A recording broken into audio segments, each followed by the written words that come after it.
Good. We are recording. Testing 1, 2, 3.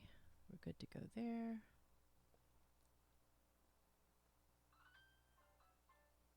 Robin, that thing is not on. The sound is on that camera. Okay, hang on.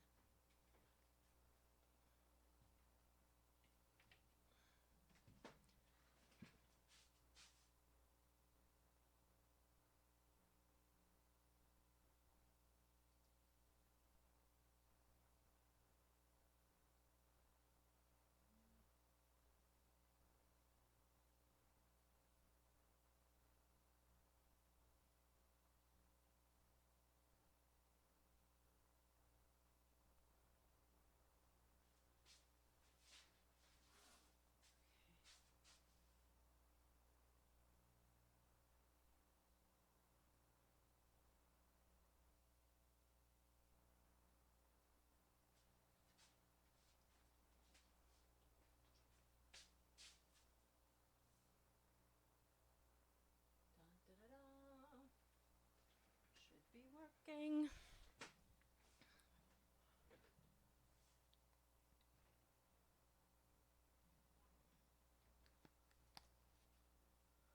All right. 1 minute. 1 minute till show.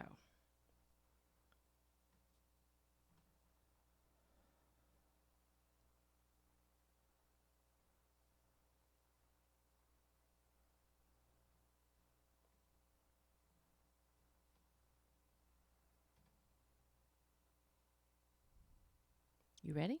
Mm-hmm.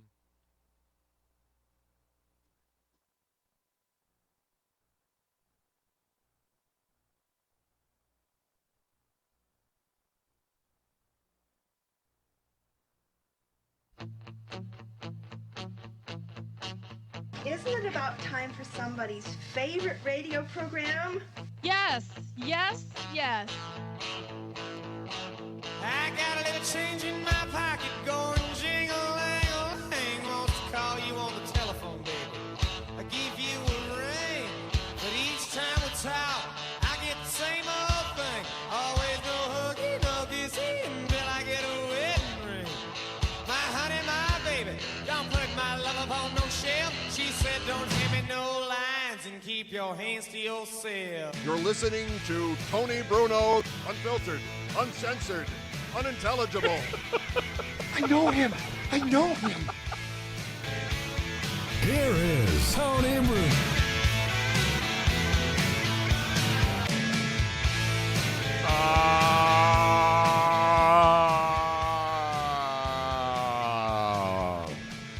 There's only one song that can start today's broadcast festivities. Thank you all for joining us here live. Tony Bruno Show, Tony Bruno Nation, BrunoNation Live, Twitch.tv. It is the new sensation sweeping the world. It's already been around, but now more and more people every day are finding out about it. And we thank you for escaping the normally mundane, cookie cutter, everybody has a hot take type of radio where you have 5 minutes of yelling and screaming and then 10 minutes of commercials and then another. Why are you still here? Yeah, because I'm supposed to be here. 5 minutes of yelling and screaming and then 10 minutes of commercials. That doesn't happen here. You're going to get 3 unadulterated, unfiltered, unvarnished, unsheathed action. Not hot takes, opinions, fun, updates. Miss Robin is here. I got my IBW Local 98 Happy Thanksgiving turkey shirt on, the hoodie. And I got to tell you, ladies and gentlemen, I'm not usually a cranky kind of guy. I'm not the typical old guy yelling at people to get off my lawn because, first of all, I don't have a lawn. I was going to say that's hard to do if you don't have one. Exactly. We need to come up for another saying because get off my lawn just implies that everybody has a lawn. When you live in the city, in the hood, like I have for most of my life, you don't really have lawns. You got a little space outside, some concrete.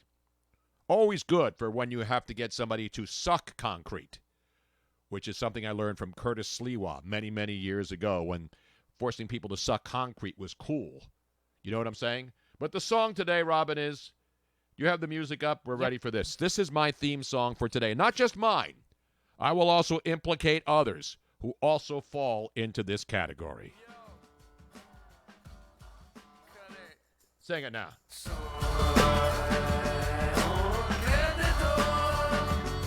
I'm a loser, baby, so why don't you kill me?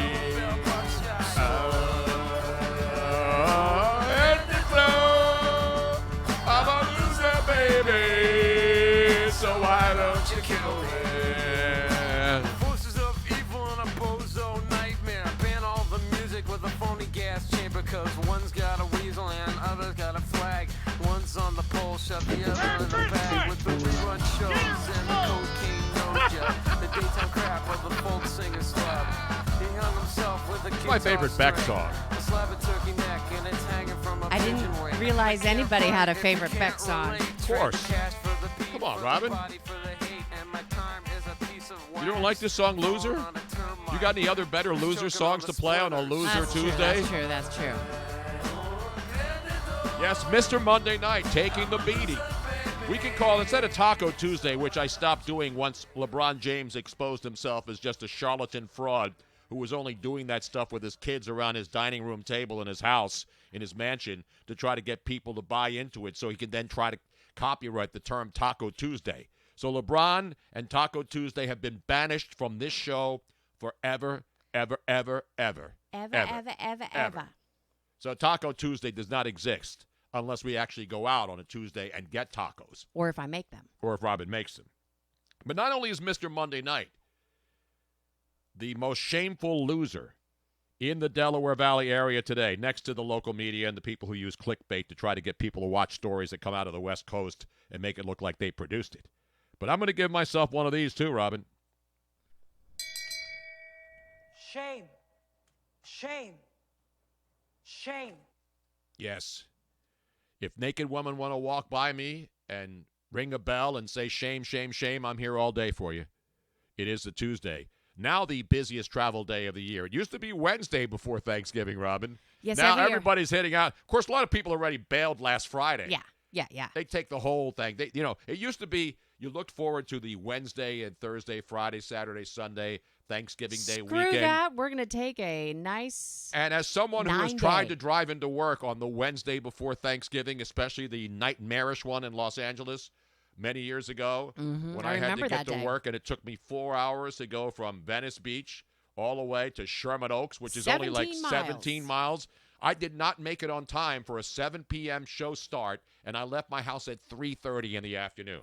One of the most nightmarish rides, and I've seen the traffic already on the overhead shots from all over the country. Busiest travel day of the year. Used to be Wednesday. Now it's today. Even the airports are loaded today because people can't get flights on Wednesday. So now they get Tuesday and then Monday. So there's just not enough downtime for many people. They're basically like members of Congress. They show up for work for a couple of days, don't do anything, and then go back home for 10 days. It's the greatest job on earth, working for the government, being in Congress, being an entitled government schlub who then basically takes off whenever they want and doesn't have to account for it. Love those kind of jobs. I wish I could find one of those. I'm accountable for everything on this show because it's me and Robin here. Just the two of us. We can make it if we try. Just the two of us. But anyway, we got a lot. So Mr. Monday Night, and I even wrote this Monday night pick on Sunday night. And I opened it up by saying, this is one of those Ron Popeil Showtime rotisserie grill games. Set it and forget it. Because I looked at all the numbers, and obviously, the Baltimore Ravens, if you didn't know it before last night and you didn't see it, they are, with all due respect to the New England Patriots, they are the best team in football.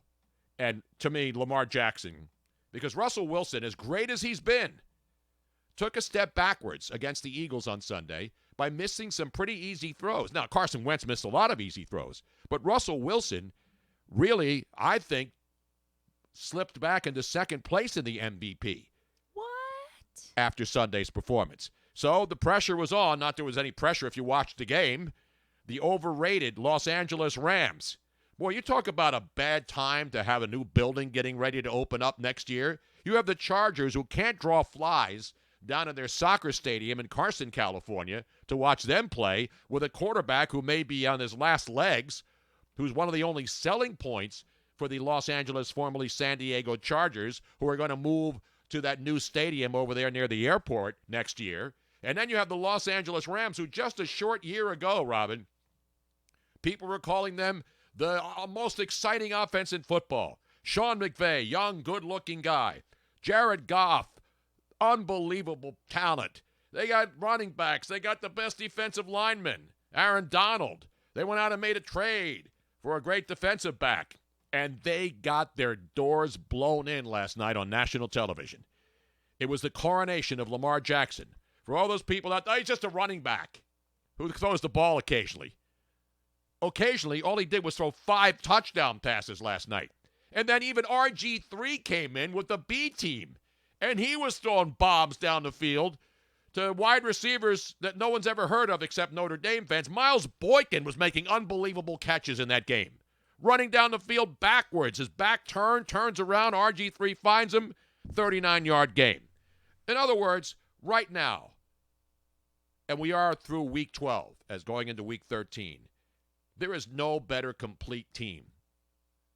No better and no more complete football team. Now, you could say the 49ers are there too, and they are. But right now, there's nobody playing better than Lamar Jackson. That was his first nationally televised game. Monday night, the lights are on. He's in L.A. Much hyped game, right? He's playing against the Rams. The Rams, a lot of people thought, well, maybe if they, put it together, they got Jared Goff had all of his receivers back for the first time. So you're thinking, as people who knock Carson Wentz, who has no receivers, Jared Goff had everybody at his disposal, like the Cowboys did. Cowboys had all their key players ready to go, and they lose in New England to obviously a very good Patriots team, even though Tom Brady isn't playing great. Doesn't matter. Their defense is lights out, and their special teams. So there you go, the Rams with a chance to get back into, not the division race, because they got no shot of winning the NFC West. The NFC West is clearly the best division in football. But then you got the Rams basically shitting the bed at home last night and getting their butts handed to them. And I know what it feels like to have your butt handed to you. Trust me, folks. Nobody knows that feeling better than I do, except Miss Robin. Well, we have lots of comments on the Twitch board regarding many of the games. And let's see, where is it? Mine isn't up yet here, so to speak, as they say. I got to get my order my supplements in today. But anyway, so you saw what happened last night. So obviously the Rams were the biggest losers last night. Mm-hmm. Mr. Monday Night for picking the Rams was an even bigger loser. But there's one bigger loser of them all, Robin. Who's that? And he is on my avatar today. And you know I love me some Joel Embiid. I love the guy. I love his childish behavior. But what happens is when your childish behavior My mind's telling me doesn't no. work all the time and the fans start getting it. Now, the Sixers are still good. They got 11 wins. So it's not like they're dog meat. Right. But I got to give Brett Brown credit, Robin. Brett Brown did something last night that I don't think he's getting enough credit for. Because, load management is the big thing in the NBA, right? Guys have to have nights off. So instead of giving Joel Embiid a night off last night, the genius that is Brett Brown, 76er championship coach, Joel Embiid was playing his 4th game in 6 days. That's a pretty, grueling schedule. So we all know what happened. He goes 0 for 11, 0 for 3 from the three-point line, 0 for 3 from the free throw line. He did get 13 rebounds, but he had 4 turnovers, 5 fouls. He did have the very difficult to do for a 7'1" dude, a single double. You've heard double-doubles and triple-doubles? Yeah. I'm not talking about hamburgers at Wendy's either. I usually hear that at hamburgers and the Five Guys. Triple-double is obviously double-digit points, By the way, I rebounds, have your and assists. Twitter handle up so that people can see what avatar you now have up. I don't know who did it. Somebody posted that. I saw it this morning, so I took it and made it my – because I like to freshen up. Because the last picture you had on that Robin did and put on there was me like in a hospital bed. I looked like an invalid. Speaking of which, people are here. Rich Lieberman on Twitter is asking, Dear Tony Bruno, how's your asshole? Sincerely, Ulysses Uranus. I know him. I know Ulysses Uranus. Thank you. But meanwhile, So Joel Embiid finishes with no points. The Sixers, it's not even that he finished with no points because people think that it's a rarity. And I did research this morning. Okay. I went into the basketball reference page. Thousands and thousands of NBA players have had nights where they don't score a single point. Then I looked at, because even a guy like Kobe, you run down the list of I'm talking about all-time I was greats. going to say good ones? Yes, great ones. I mean, I Wilt can expect Chamberlain sucky ones. had one game in his career where he didn't score a single point because he figured that night, I'm not going to score. I'm just going to dominate in every other thing. So he pretty much announced it before, just like when he couldn't make free throws back in the day. And then he said, I'm going to come back and lead the league in free throws, and he did the next year. So Wilt was pretty much toying with the NBA back then. That's how much better he was than anybody else back in the day. Obviously, when he went up against the Celtics and Bill Russell, he didn't win the championships. But there's no doubt in my lifetime, and I've seen every player in the NBA from the 1965 era on, live and on tape and at games. Wilt Chamberlain's the most dominant player in the history of the NBA.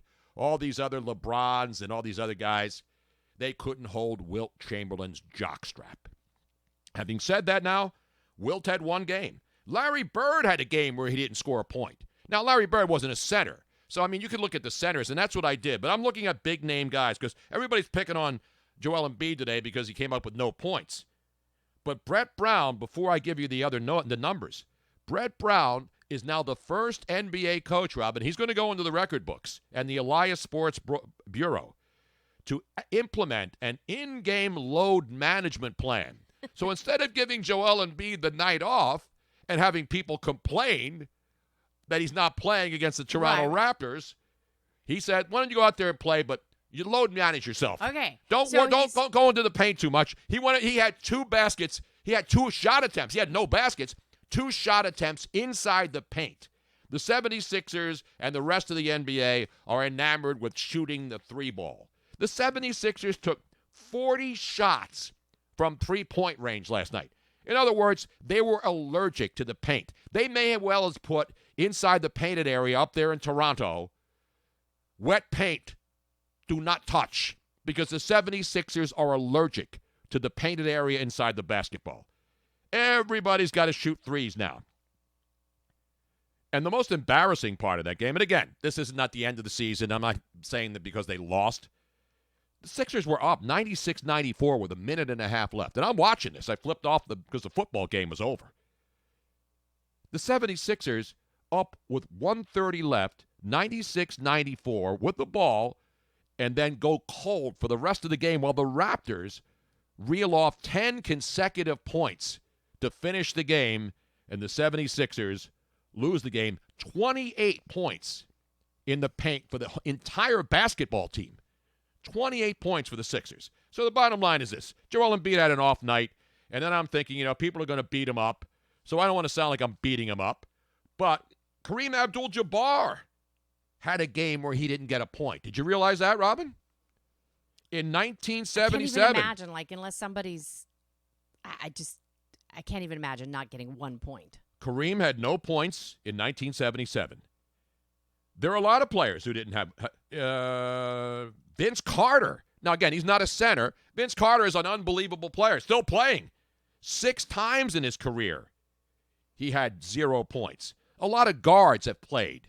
Great player. Kobe Bryant didn't have points in 3 games that he played in the NBA. And you'd think that's impossible. How can Kobe Bryant? You know who else? Steph Curry had 3 games in the NBA where he didn't score a point. Wow. So while everybody's saying this has got to be a real rarity. And they were on the court? Yes, they were on the court. They now, weren't of just course, sitting on the Golden sideline? State Warriors are having a hard time scoring any points right now because they're the worst team in the NBA because they've been decimated. But the point is, you want to rip on, but my favorite player of all time, now I looked at the centers especially, my favorite center of all time who has the NBA record for the number of games played with 0 points. I'll give you his name, Robin. Jason Collins from Stanford. Jason Collins played for the New Jersey Nets. He played with Atlanta. He played with Minnesota. He played with Washington when they were the Bullets. So he played for a bunch of teams. And he wasn't a dominant. He wasn't like Joel Embiid. He's got to come out and dominate. Jason Collins, ladies and gentlemen, went 96 NBA games played without scoring a single point. Okay, how many assists? I don't know. I didn't have time. This has happened thousands of times in the NBA. That's why it's hard to go through it. I know. Because they do it alphabetically. So I didn't even get through the B's. Damn. Before it was like an hour and a half looking through this stuff. So then I said, let me just focus on centers. But this one is one of the all-time. Now, Jason Collins wasn't a dominant player. He was a center. I mentioned played at Stanford. But 96 games without scoring a point in the NBA. That's unheard. It's almost impossible when you're almost 7 feet tall, you would think, right? Yes. And that's not making a basket. That's even getting a free throw. Because that's the amazing thing. Joel Embiid is like an 80% free throw. He didn't even go to the free throw line last night. That's almost impossible to do. I agree. When you're a dominant beast like Joel Embiid. So he had an off night. I just wanted to point out that there were a lot of people. The Greek Freak, by the way, who scored only 50 more points than Joel Embiid did last night for the Milwaukee Bucks. Giannis, the Greek Freak, 50 points last night. And Milwaukee now obviously off to a great start. They're 14-3. They won 8 in a row. And so the question is, if somebody asked you today, how many points did Giannis, how many more points than Joel Embiid did the Greek Freak Giannis score for the Milwaukee Bucks last night? The answer is 50. That's easy to remember, too. It's a nice round number, you know what I mean? It's a good number. A couple other ones. I'm embracing 50. One of my other favorite players in the NBA was a center. 20 times. I thought this was a lot. 20 games for Omar Ashik. Omar Ashik. Everybody's seen this guy play. 2013 to 2016. Played for the Hornets or the Pelicans. He played for Houston for a couple of years. 20 games without scoring a point as a center. Lavoy Allen, local guy. 4 times he didn't score a point for your team, your town, your 76ers. Mark Akers is another one of my favorites. Mark Akers, 1989 to 1992, 8 times he didn't score. And so I'm looking through the A's first. I'm looking through the A's, so I see Mark Akers. Everybody remembers a big white guy who wasn't a good scorer. He only did it 8 times, and I thought that was a lot. Then I started going down the list, and I actually had to get a calculator out to get the number of times Jason Collins played in the NBA as a center and did not score a single point. I was a center in high school, and I don't think I ever went one game without 0 points. With 0 points. I mean, that's just hard to do. Just rebounding as a center. The only people missing more shots than Joel Embiid and some of these players are some of the gangsters in Philly who are like loading into cars and shooting 15 bullets at a car where a guy doesn't get hit. I mean, only the Philly mob has been less accurate when the lead flies in Philadelphia each and every night in our great city of brotherly love. Another car shot up 15 times last night in the city. The night before, 20 shots fired at a car. How can you be that bad? I don't know. Rain. Hello? Hello? Yeah. Anybody there? Senior 20 deep. Hello, how are you? Where did it go? Oh, Rain Moon Rockin' Ranch. My nephew played basketball in the San Fernando Valley with the Collins twins. Yeah, the 2 Collins twins, Jared and Jason. And Jason Collins, nobody expected him to come into the NBA and dominate. But the fact that you can go 96 games in the NBA and not score a point in 96. First of all, playing 96 games is pretty good. But playing 96 games where you didn't score a single solitary point. Crazy. So now people are ripping me. Oh, I thought you said you weren't going to talk about the NBA. This isn't talking about the NBA. This is talking about a night when one of the most dominant players in the game right now goes a game without scoring a point. This is a rarity, Robin. This is a rarity. So that's why I'm pointing it out. I'm also not only pointing it out, I'm backing it up with facts on how often this has happened. But I have to go with the listeners here. Technically, you're talking about the NBA. I'm talking about sports developments that happened last night. I'm not breaking down the other teams. I don't give a damn about LeBron and the Lakers winning again. I'm not giving you the NBA scoreboard. I'm not leading with LeBron James giving a pair of sneakers to a kid at the game last night. I'm talking about Joel Embiid not scoring a single point in an NBA game. For the NBA, so you're talking but about it's still the NBA. if Carson Wentz threw 50 incompletions, You think I would ignore it? No, I'm not. I'm not. Carson saying- Wentz is the biggest story now because all the national talking heads are ripping. Everybody's got the same talking points now. Let's redefine not talking about the NBA. I'll talk about things that are important. Okay. Last so night in you're the not NBA, one of the most notable things, not just here in Philadelphia, not in Toronto, one of the most notable stats of the night. We talk about what happened last night, right? So you're not going to cover No, the NBA, but if there's something noteworthy, newsworthy, Yes, then exactly. you're going to talk about it. So when I saw that Joel there's Embiid, the I difference. knew there would be people out there because one thing I didn't see today on ESPN.com or even NBA.com, all they wrote was Joel Embiid scored 0 points. But then I'm starting to think to myself, how many other big men have played in the NBA and have not scored a point? Because isn't that what that's how I think next level. I'm not thinking about, they don't even mention in any of the written stories that these are NBA honks who just cover the NBA and nothing else. I don't even pay attention to the NBA. And I did more research on this subject matter than any of these NBA douchebags who have 50,000 podcasts. I'm sure there were 15 Sixer podcasts that had to do an emergency pod last night. I'm sure Spike Eskin and his boys must have rushed into the basement last night to do an emergency pod, because that's what I love to see. Every Sunday when the Eagles play or something really bad happens, we got to do an emergency pod because the world's waiting to hear what we have to say. Because we don't have the same opinions. But all those guys with podcasts, like me, I don't do emergency pods. I used to do Tide Pods, but then I learned that from the kids, and then I realized they really don't taste that good. But these emergency pods, and the basketball honks do this more than anybody else. Because in this city, which is a football town first and foremost, the 76ers have more podcasts dedicated to their team and their team only than any other team in this city. So obviously, pay attention to it. And I guarantee you not one of these honks took the time to go through the basketball reference guide to do some research on big-time players not scoring a point. It's pretty amazing, don't you think? Absolutely. So that's all I'm doing. And you're going to side with a couple of people who are ripping me for No. talking about one of the big sports stories? I'm checking the facts. And I had to agree in this instance. I don't always agree with them, but in this particular instance, I agreed that technically you are talking about the NBA. And so I wanted to qualify your no NBA stance. My NBA stance is I don't really watch most of the games. I flip it on at night. Like last night, we had the Sixers, we had the Flyers playing here locally. We were over at the Landmark Americana in Glassboro. So the hockey games are on, the Sixer game is on, and the football game is on. So when we drive home, I come in and I put the games on. Yeah. And see how I was watching what the Sixers were doing, and they were hanging in there with Toronto. I saw the Flyers were down, they tied it up, and then they won it 2-1. So I pay attention to the stuff that's on.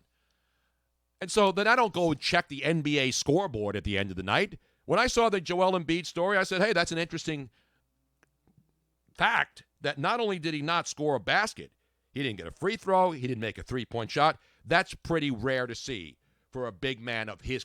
Right now, people are saying he's the best big man in the NBA, right? And I think he is too. But the bottom line is that's an interesting story, and I get to go behind the story. I don't want to talk about stats all day. It's boring. But if you don't like that and you think that I'm a hypocrite because I'm mentioning that Joel Embiid only had 0 points last night, you are the guys who worry about whether Joel Embiid has 10 points a night. I don't worry about that stuff. So if you don't like that, kiss my ass. And come at me, bro. Come at me. Speaking of coming at you. Yes. Has nothing to do with this, actually. It's like a horrible segue. But I just want to clarify something for the people that are watching on Instagram.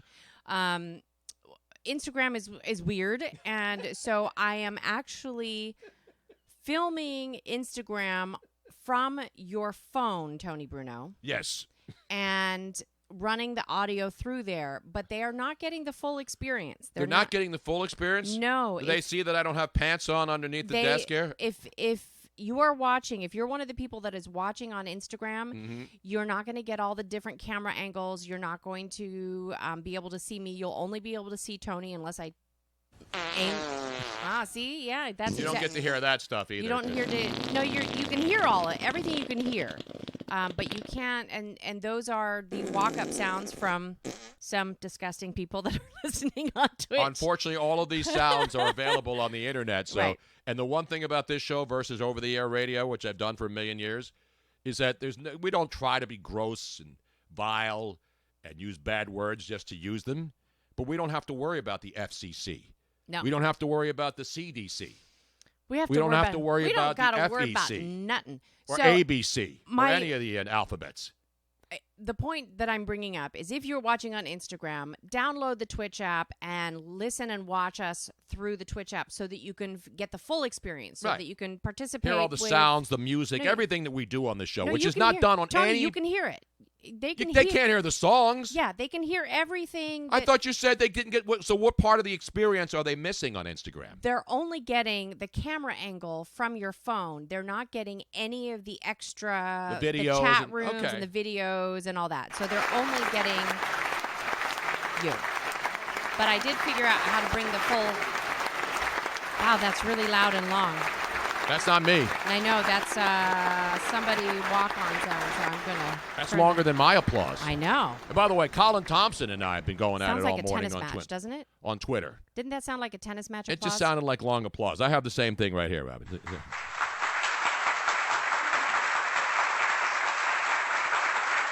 And Dean's correct. If you don't want to see me, then stay on Instagram.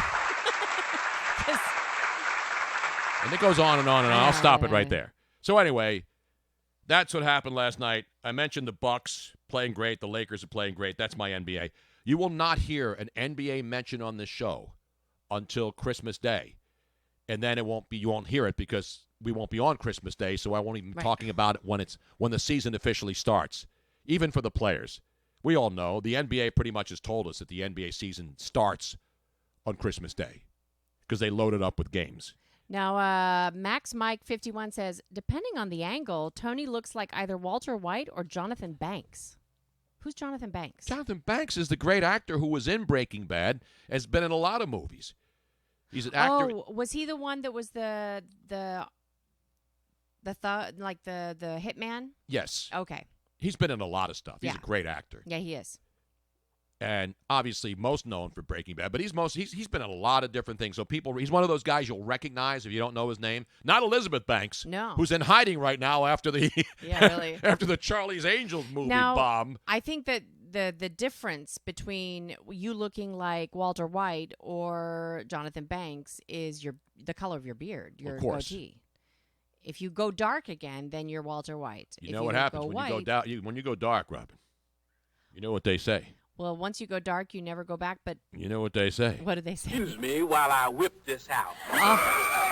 Speaking of, white women at? They're everywhere. Don't worry about it. speaking of whipping it out, we do have a whipping it out update. We do? Yes, we do. We're not going to do that here, though. It's too early in the show. No, but we do have a big whip it out. How do you whip it out if it's really big update? Oh, okay. That's coming up. That's the kind of teases. You're not going to get these stories on any other show. Any other show, seriously. Plus, we'll get into the latest clickbait story that's filling up the Delaware Valley and the entire nation's airwaves. And this is what we do. I mean, I'm not a aggregator. And you know what aggregators are, right? Yes. They're websites that go around. And like when I go around and see stuff on websites, I just retweet it so everybody can see it. Mm-hmm. But, all the NBC Sports and CBS and all these sports sites, Barstool does a great job because they create their own content, but they aggregate too. Right. Aggregating sites are, you go in there, you find a story that's really cool, and then you put it on your site and make people click to go to your site even though it didn't originate on your site. Correct. And then they have to click again to go to the next site, but at least you got the first click. No, they just have a link to it on their site. Right. You don't have to do the double click or the stupid thing that the Green Bay Packers used to do with the belt, the double click belt thing. Remember when anyway, point is that's what the world works on now. So I'm not ripping clickbait artists because the world survives on clickbait. Yeah. You know and what so I really all these hate let me finish the story, Okay. Rob. So the big clickbait story of the day, it happened yesterday on Fox Sports 1. Now, I know all the guys on that show. A lot of people don't like those guys. A lot of people don't like anybody on the air. And that's your choice. You watch it or you don't. So the show is called, of course, Speak for Yourself. And it's got Jason Whitlock, who's a friend of mine from way back when. So he's one of the hosts.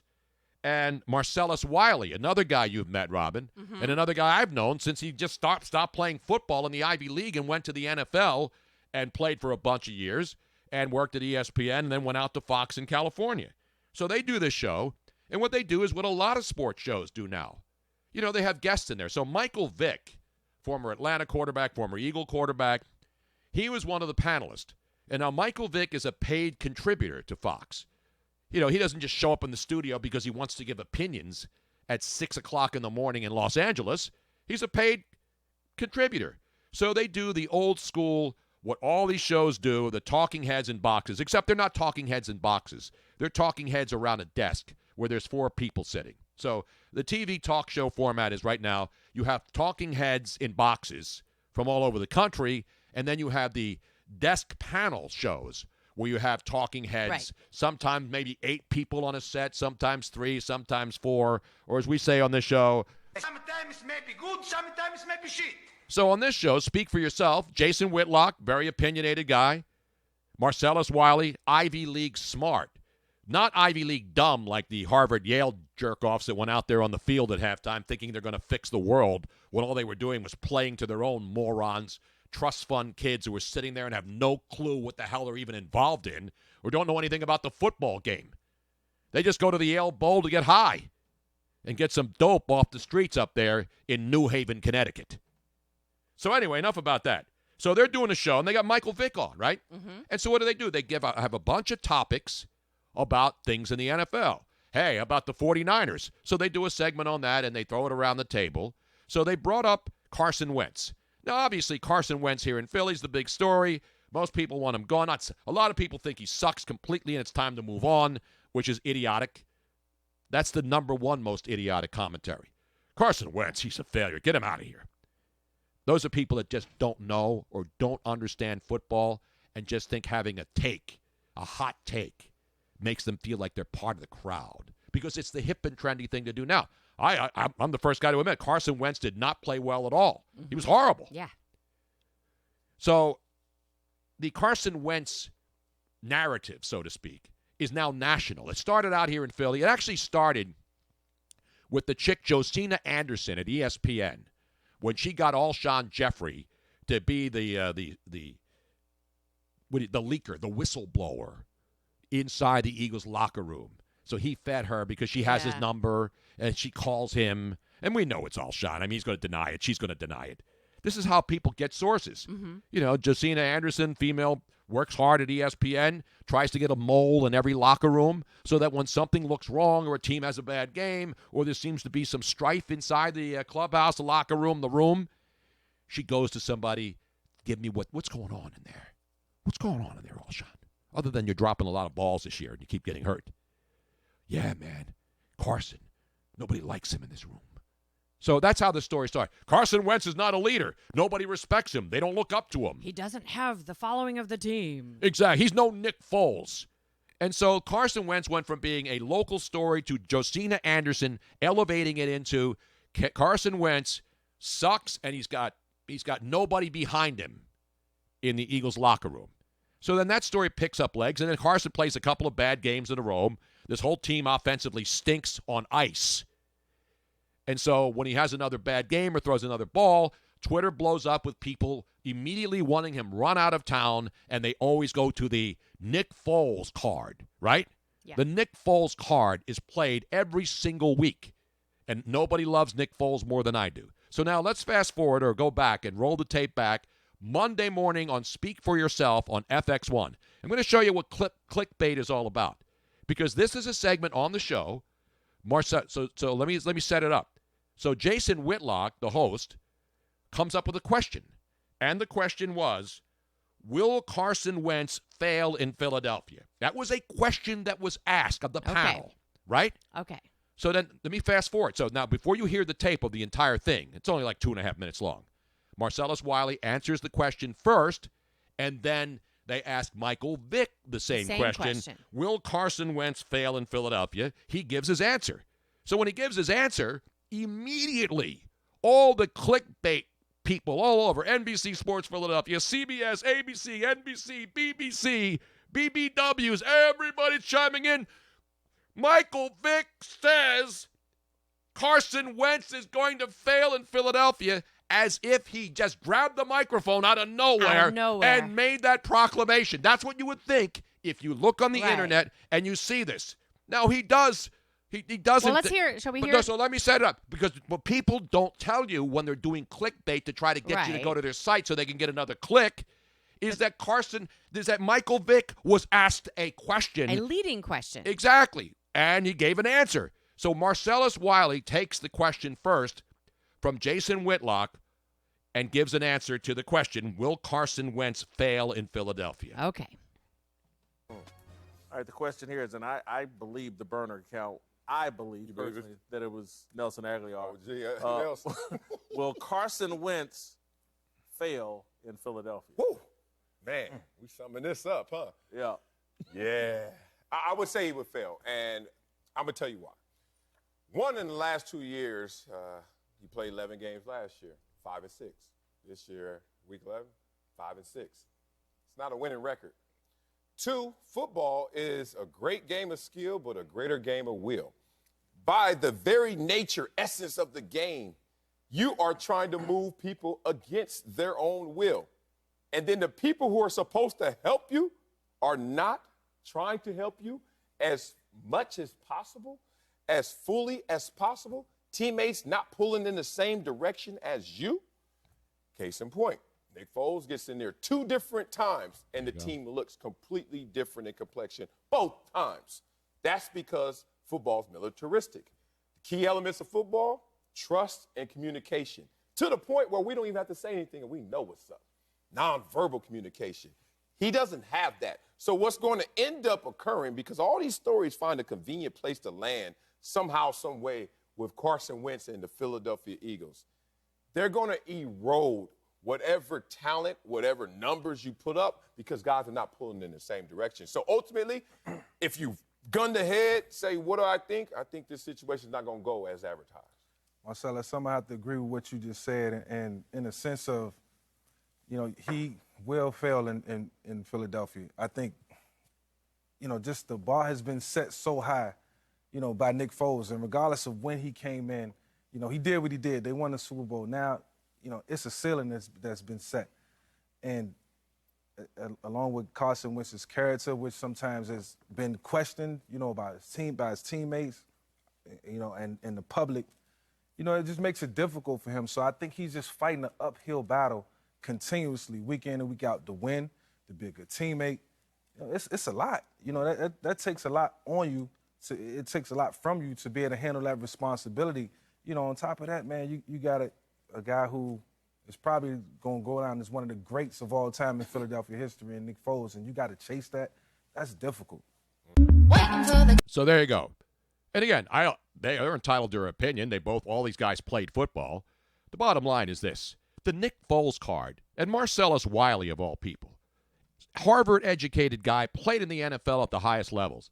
To drop the Nick Foles card that, remember, and again, I love Nick Foles. And Nick Foles, he'll go down as the only quarterback to win a Super Bowl in Philadelphia up until now. That's what he did. He came in late in the season. Carson Wentz led them to 11-2. He got hurt. Foles came in, took him to the Super Bowl, and won it. But to say that Nick Foles is the most legendary and the most... He's not. You look at his career, and I love Nick Foles. The other crowd that says, well, the Eagles should have not let Nick Foles go.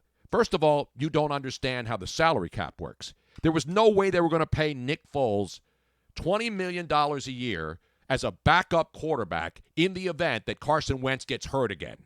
It doesn't happen anywhere. There's no team in the NFL that has a high-paid quarterback that has a high-paid backup unless they made a mistake and can't get rid of that contract. So the whole Nick Foles would have been better off here and would have been better here. I don't buy it. Why can't people just agree that that Carson Wentz was having an MVP season before he made that infamous dive in Los Angeles and got hurt, beating the Rams out there at the LA Coliseum, and then Nick Foles a very good quarterback who came in when everybody on that team stepped up. Unlike this year, when somebody went down on that team, the next guy stood up and got it done. And Nick Foles was number one on that board. His has a statue. He'll never be forgotten here. But it's interesting because the coach of that team, Doug Peterson, even though he was the coach and had a coaching staff and everything fell into place for the team to win that Super Bowl that year, people don't want to give him credit for being the head coach of a team that won the Super Bowl, the first ever in the history of this franchise. So the problem with this whole thing about giving a take and your opinion's better than everybody has an opinion. I don't deny anybody their opinion. But to suggest that now all of a sudden Doug Peterson can't coach and Carson Wentz can't play and he's a failure and he's going to fail here is ridiculous. And he's failing because of everything around him, including himself failing. He's not failing because Alshon Jeffrey, who may be banging some reporter on the side, gives it. And by the way, and Marcellus even said Nelson Aguilar. So they didn't even have the right mole right. They didn't even have the mole correct. It wasn't Nelson Aguilar. We know it was Alshon Jeffrey. So the problem with this is Michael Vick of all people, who, by the way, went from hated public enemy number one. When the Eagles signed him, I was the first guy on any radio show in America, on national radio. I remember that night. The night that it happened, we were on the air live, and I was the first guy to stand up and say, hey, I don't like what Michael Vick did either. I'm a big animal lover. My son rescues dogs. We love animals. So I didn't like it. But he did the crime and he did the time, and then he deserved a second chance, just like Colin Kaepernick. He didn't do a crime, but he deserves a second chance, whether somebody's willing to give it to him or not. Vic got that second chance from Jeffrey Lurie, and he came in there and he played pretty well. But he didn't win anything here. He didn't win anything in Atlanta, and he was one of the most dynamic players in NFL history. So this whole thing about, well, there's no way he can live up to the hype. What do you mean there's no way he can live up to the hype? Dan Marino never won a Super Bowl. Fran Tarkenton went to 5 and lost them. Jim Kelly went to 4 and lost them all. You don't lose your greatness because you haven't won a Super Bowl. And by the way, Carson Wentz has a Super Bowl ring. He's not one of these guys who's on the practice squad standing around all year. And so have things been different? And the point about last year, 5-6 last year, 5-6 this year, to just throw those out is just, those are the numbers. Yeah, the numbers are 10 and 12. He has a losing record in the last 2 seasons. But to not take into account why they have a losing record. Carson hasn't been hurt this year. Mm-hmm. He hasn't missed games because of injury. He had a defense that couldn't stop anybody at the beginning of the year. Again, these are reasons, not excuses. Just like the Cowboys early in the year. They were struggling when they had a couple of their offensive linemen hurt. What happened? They got healthy. Everybody else started getting healthy. And then same thing with Jared Goff and the Los Angeles Rams, the powerful Rams. He got everybody healthy last night, Goff, and he still got his doors blown in. So is Jared Goff a failure? Is the head coach, who was the toast of the NFL, young guy, look at this offense, look at all these weapons, look at that defense. Now all of a sudden they look like shit.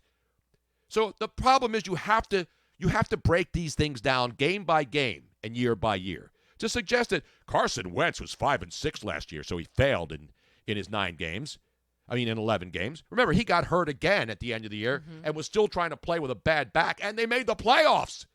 Yeah. And then Nick Foles went in. This time it didn't work because it doesn't always work because it happened the one time. Jeff Hostetler won a Super Bowl for the New York Giants because their starting quarterback, Phil Simms, got hurt. Jeff Hostetler went in and did his job as a backup quarterback with a good team who went in there and finished the job. And so this, there's no way. And I don't know what's going to happen. I'm not saying he's going to have a Hall of Fame career and he's going to be the greatest quarterback ever. All I'm saying is to be able to write people off because they were 5-6 last year without looking at the circumstances why they were 5-6, and to also look at this year where their defense was horrific and then their offense started having injuries. So, again, are these excuses? No, they're facts. But you watch now because the Eagles will have Lane Johnson back at right tackle. They're playing a crappy team in Miami. They have 5 games to go while nobody's having Super Bowl fever in Philly. Bottom line is the Eagles are going to get healthy offensively. And then you can start evaluating whether or not. If the Eagles get healthy and Lane Johnson's back out at right tackle, Pro Bowler, Brandon Brooks, who had an anxiety attack at right guard, is back in there. That right side of the offensive line now is still one of the best in football, which that neither one of those guys played. And now you get some receivers back. Now you got a healthy defense. And then you take it from there. And so all the people who are Carson Wentz sucks and he's got to go now are the same people who will be jumping up and down and putting on their Carson Wentz jerseys if they get this thing back on the tracks. But you watch. They'll win easily in Miami, which they should do. And then there will still be people on Monday. Well, they only beat the Miami Dolphins. What do you expect? Guess what? They still have to execute offense to beat the Miami Dolphins. They don't just roll the ball out there like Phil Jackson did with the Lakers in the Kobe and Shaq era. You got to go out and play. And that's what people forget in their hubbub and the clickbaits and the national shows and the local shows that just do this every single day, day after day after day to make the phones ring. That's the reason this stuff goes on, Robin. Because radio stations, now there's 3 sports stations in Philly. There's 50,000 sports networks and radio shows where everybody's got to fill time every day. And with all due respect, most of these hosts can't fill 3 hours of time without taking phone calls or loading their show up with guests. But that's the way it works. I'm not saying it's bad. So for people running around today, oh, did you hear? Michael Vick said Carson Wentz will fail in Philly. He may be right, but he also may be wrong. And as he's the guy who said it, it may look easy, but it's hard. Remember that? Oh, yeah. That was Michael Vick's words when people were criticizing him for not being able to go to the promised land. It may look easy, but it's hard. And so, Michael, you know, people in this town embraced you when you came in here and performed and gave you a second chance. All you're doing to me, and again, you're getting paid, so you got to give an opinion. They asked him a question, and he gave his opinion. And it was a leading question. And it wasn't a leading question. It was a known question. Well, it was. The point, my problem with it is people are running with this story as if Michael Vick grabbed a microphone somewhere and said, here, let me tell everybody that Carson Wentz is going to fail in Philly. That's not how it played out. He did give his reasons. I don't agree with him, but we'll see. But of anybody who's played in this town and knows the pulse of the fans in this city, that how much they'll love you when you're doing well and how much they'll turn on you when you're not, Michael Vick should know that better than anybody because the fans, for the most part, didn't turn on him. In the beginning, there was a lot of resistance because people didn't, I'm not going to go to the games, he's a dog killer, and there's still a lot of those people around. Mm-hmm. I don't like dog killers either, but I'm a fair person. I think if Michael Vick could still play, and he did, and he came in here and played well, that's the way the world works when you're using justice and the law. The justice system worked. Michael Vick got in trouble, got caught, paid the dues, and came back. The fact that people still think he had absolutely no way that he should play again is unfair. That's where you don't have justice. You don't have to get hired. Nobody has to hire you. It's more than that. It's more than the fact that he just did the time. He actually changed his way of thinking about dogs. Exactly. He went out and did the right thing because he grew up in an environment where that stuff was commonplace, and it happens with a lot of kids. Kids grow up in gang-infested neighborhoods. That's what they know. They know the ways out are selling drugs or playing sports or getting out of the neighborhood, but they're stuck in that environment. Michael Vick was stuck in an environment. Allen Iverson was stuck in an environment where they grew up in a tough area with a lot of tough characters. And dogfighting is a cultural norm. Exactly. Just like bullfighting is a cultural norm in Spain. And cockfighting is a cultural norm in Indonesia and the Philippines and other countries like that. And it's just a way of re-educating and realizing that it's the wrong thing to do. So I'm not going to re-adjudicate and tell people what to think about Michael Vick or not. I'm not telling people, wow, Michael Vick, you got to turn on him again because he said something about Carson Wentz. This stuff all plays out eventually. It all comes out in the wash. Except it doesn't unless you have OxyClean or some really, really good detergent now. I have some of this Grandma's Attic secret sauce. Grandma's Attic? It's something. It's like Grandma's an addict now? Is she selling meth now, too, to make it ends meet? Sometimes you need something a little extra special. That's all I'm saying. Even Grandma knows that. Just like fistball is a cultural norm in Fistovia, says Bert and Gus. I am the mayor of Fistovia, and thank you for joining us today. We have some turkey tips, of course. Thanksgiving, a couple days away, Robin. Should we do one of them right now? Yeah, let's do one of these. These have been around. This is a tale as old as time. So forget about calling the Butterball hotline. Forget about calling any hotline that you call. It's the Tony Bruno turkey tips part of the year. It's the most wonderful time of the year. Here's one more little tip for you. as you get ready for the big feast in 2 days. It's time for Hello? another cooking minute. Yes, we're talking turkey with Tony Bruno. Hi, boys and girls. I'm Chef Tony, and today I'm going to teach you the importance of fully cooking your turkey. Set the oven to 350. Then take your bird and smack it up, flip it, rub it down. Cook 1/2 hour per pound. This is what a perfectly cooked turkey looks like. What the? Take cover! You killed me, Boston! For more of Tony's great recipes, call his cooking hotline, 877-99 on Fox. Make sure to specify recipe number 2. Next time, we'll check out candied yams. There you have it. You're not getting that when you call the Butterball hotline and talk to some middle-aged woman somewhere in the middle of the country. You know what I'm saying? Where do you think the Butterball hotline is headquartered, Robin? You think they outsource that now to the Philippines? You call the Butterball hotline and it's like, do your Filipino act. Because Robin lived in the Philippines, and every time we meet somebody in person, I don't know if I can do it. or somebody is on the line when we call for a customer service, you immediately can tell a Filipino accent. Yes, Mom. I don't know if I can do it. I recognize it, but I don't know if I can fake it. Salamat. Salamat po. Thank you, Mom. That was some Mom. The great thing about those turkey tips, we did those over 10 years ago. Yeah, it was longer than that. That may be 15 years old when we did that. The great Jason Mark, one of my producers, my board op at Fox Sports Radio, and all the producers we had there, great thinking minds. Really proactive guys who said, we did stupid stuff all the time. But it was funny because we'd all get together and brainstorm after the show and put together some bits the next day. And that one's one of those where there's like 5 or 6 of them, and we play them back every year because people love them, stupid as they are. They stand the test of time. I mean, how many people will pull out a sawed-off or an automatic weapon to make sure that bird... And you bring up commie bastards. And I call the turkey a commie bastard. That was 15 years ago. I know. When commie bastards weren't even a big thing anymore. And now they are. Now we and know. now they're back.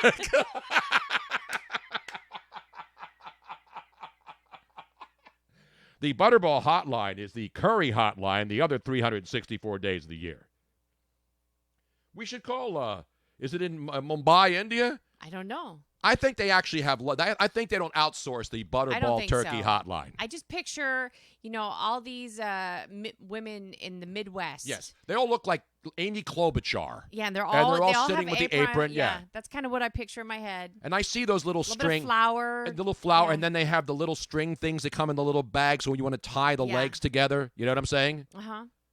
I usually let them hold their legs together Rosy and open them up. cheeks. Yeah, exactly. That's what and I they picture. sound just like Amy Klobuchar, presidential candidate. A little bit of a Southern accent, maybe? No. No Southern accent? No Southern. That's a Midwest. That's a flyover country thing. You think of turkeys. You're not thinking about the Deep South. Now, there's wild turkeys roaming around everywhere, especially in the Deep South. So even here in Philadelphia, you go in Jersey, there's wild turkeys everywhere. What kind of accent is in the Midwest? There's really no, this... Like Chicago accents are not there. There's more of a Chicagoland area, but when you got into radio back when I did, the whole thing was like, what do you want to sound like? You want to sound like you're from the Midwest where there's no accent at all, where people can't detect where you come from. And so that was the goal. If you had a South Philly accent or a Boston, back when it mattered. It doesn't matter now. You could sound like some chitrul off the street and have a big time radio show. You could sound like you're down on 9th Street at the Italian market, throwing some zucchinis in a bag, and ripping them out. What else you want? What else? But back then, the key was you want to sound like a Midwest accent, which means there is no accent. Now, there are places. Chicago does. Wisconsin does. I'm talking more like Indiana. Minnesota. No, Minnesota has an accent. Yeah. And that's Amy Klobuchar. She's got that Minnesota. Minnetonka. That's what we should call the Butterball hotline on the air. Live. Let me see. If we don't have many guests scheduled today. Do they really still exist? Yes, they answer the phones live. Tony Romo's sitting right next to them, though, at the Corona hotline, telling people the same thing. Get a Corona and a lime and then hand me a paycheck because I'm sitting in front of a fake beach. It's actually now called the Butterball Turkey Talk line. Oh, the Butterball Turkey Talk. Yeah, Turkey Now Talk. we're talking. Oh, they have a photograph up of... Of who? All the women. Do they have the real women? So they're not outsourcing the it looks butter. exactly like what we thought it would Amy look Klobuchar, like. right? Look. Let me see. Look at this picture. I want to see it. Put it up there. That's all the turkey chicks? That's what it says. These are the women that when you call in, and they all have the little rosy cheeks. Did I not say they had the aprons on? Yes. Make that bigger. Well, that's what I said to one of those women once, and they hung up on me. These are they're open every November and December. There are 50 plus so these aren't even all of them. Answer more than 100,000 questions for thousands of households. Are they all around crackers? the- and Canada. Any women of color in there? Well, It's all white chicks? these are all white in this particular photograph. What happens if you like dark meat? I don't. You're screwed, I guess. But the Turkey Talk line is 1-800-BUTTERBALL. Let's call them right now, Robin. Let's Really? seriously. Okay. Let's call them right now. Because people aren't basting their birds yet. They're not even ramming the stuffing in those holes yet. They're not even getting their celery and all the other accoutrement yet. It's only Tuesday, Robin. All right. It's called the Butterball Turkey Talk Line. We're talking turkey. Sucker.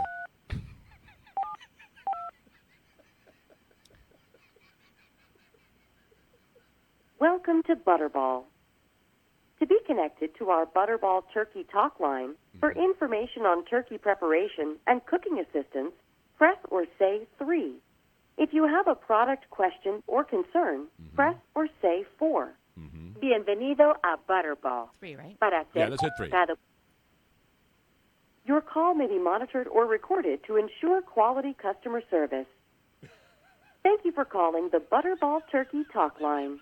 All turkey experts are assisting other callers. Your estimated wait time is about 5 minutes. For self-service That's not too options bad. to frequently Tomorrow ask it'll be questions, like, 30 press minutes. 1. Tomorrow it'll be like Or calling visit Comcast. Butterball.com for information Okay, on so I'm turkey gonna preparation. I'm going to put it down in the background. Yeah, so put it that down. We want to do this live. Because this is an important, for a lot of people out there, there are many young couples who are going to be making their first turkeys this year. It happens every year. Yeah. And I am a turkey aficionado and a great turkey. What kind of music do they play in the background? And I think they just wing it. Okay, well, They play elevator music. It is elevator music. I was going to say it sounded kind of like the golf channel music. I think they have, who they have back there answering the hotline? Senk Ugar. He's a turkey expert, I think. Isn't he from Turkey? The Young Turks, that guy. He's now running for political office. Wonder if they have Young Turks. Is that a Turkologist? Does Lou Turks have a hotline right now? If I call Lou Turks up here in the now, what are you going to ask them, Tony? I'm going to ask some basic questions, Robin. I'm here for the audience. I already know how to make a perfectly turkey. I just showed you how to make sure the turkey's cooked on one of my turkey tips. Hello, friends. Yes. It's an outrage. It is an outrage. Bring that up a little bit, Robin. It's nice, soothing. Everybody's all tense. The holidays now. People are jumping in their cars. This is like a 1970s commercial music. No, this sounds like you're at a Ren fair, and you're just walking into a Ren fair, and it's early in the morning, and shit hasn't started yet. I don't think that they have changed this music since 1973. It even has like that crackly sound to it. Turkeys are forever, Robin. You know what I'm saying? No, they're not. Not when you're around. You eat those suckers like crazy. And I'm seeing all these polls and surveys now on Twitter about, not everybody eats turkey. In fact, when I grew up, we didn't have turkey in our house. My mom didn't make turkeys. No, she made. My mom doesn't like turkey. She made capons. Capons. And you know what a capon is, right? It is a. It's a basically chicken. neutered chicken. Yeah. So it's a rooster that who's had his cock cut off. No, balls. Balls, cock, whatever. You take the whole thing out of there. They don't have to go through a hormonal treatment, though, when they take that off. No. So they sell them as capons. You don't see many. And then there's only capons are only, sold in certain markets. What happens? Like, why does a capon taste different than a rooster or chicken? I don't know. That's a good question. I really don't know. See, chicken, I think chicken and capon taste the same. I don't know what the difference is. I think they made a lot of capons in South Philly because all the Italian women thought Hey, let's get a capon. I would think that a capon would be more expensive because I would also think that it would be very difficult to castrate a rooster. I mean, those... Butterball Turkey Talk Line. How can I help you? Yes, good afternoon. My name is Tony Bruno. We're calling on my live Twitch stream right now because a lot of people who listen to our show know about the Turkey Hotline, but a lot of people don't. So I want to know how busy you guys are. We're 2 days away. It sounds like it's very, very busy at the Turkey Talk Line. Very busy, and guess what? I will transfer you to our supervisors who can answer your questions. Can I do that? Absolutely. Thank you very much. All right. Thank you. See there, you hear it in the background? Yeah, they're this busy. This isn't some. What do they call those sorry. things? Yeah, I'm sorry. What is your radio station called? It's called the Tony Bruno Show, and we're on Twitch.tv around the world now. So people who want preparations and some last-minute questions, we will help them get their turkeys ready as a public service to the community. Okay, super. Hold on, please. Exactly. Super. See, she's not from L.A. No. Because she would have said, super. Yeah, no, this is Midwest. This is flyover country, people. Yes. I think this is the fruited plain, or plains, depending on where you are. Chief 29 says she sounded like she's from Wisconsin. She did. Wisconsin. Happy. See it? Most people, when you call customer service, A, you can't understand them, and B, they sound like they don't really want to be there. You know what I mean?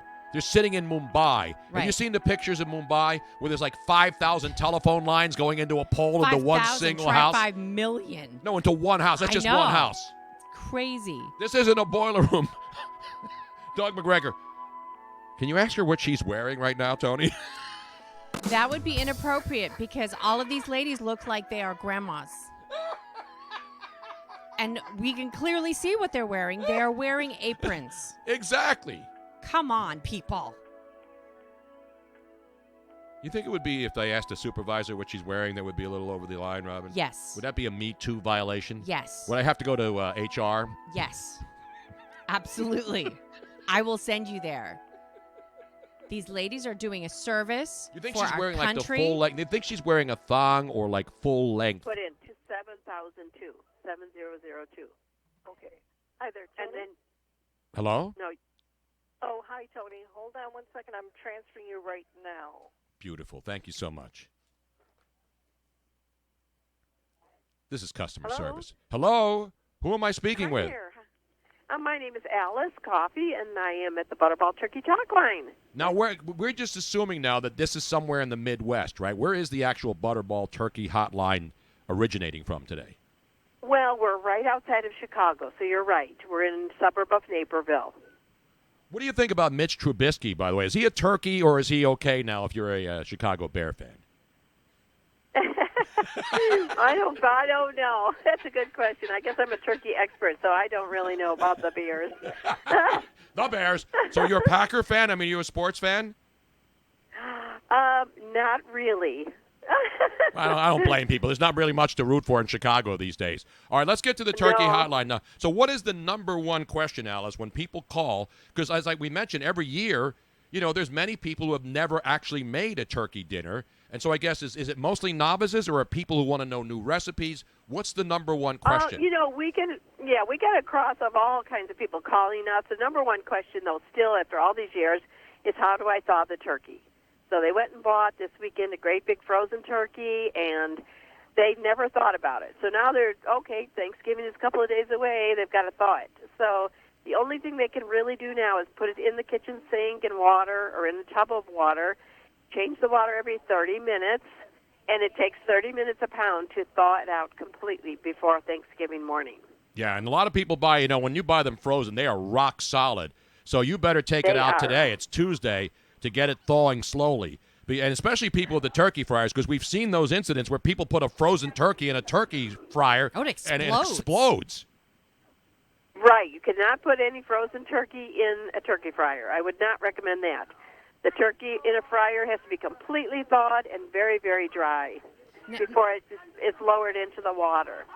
Now, Alice, this is Miss Robin. I'm also on the show. I have a question for you. One of the people's favorite things with Thanksgiving is leftovers.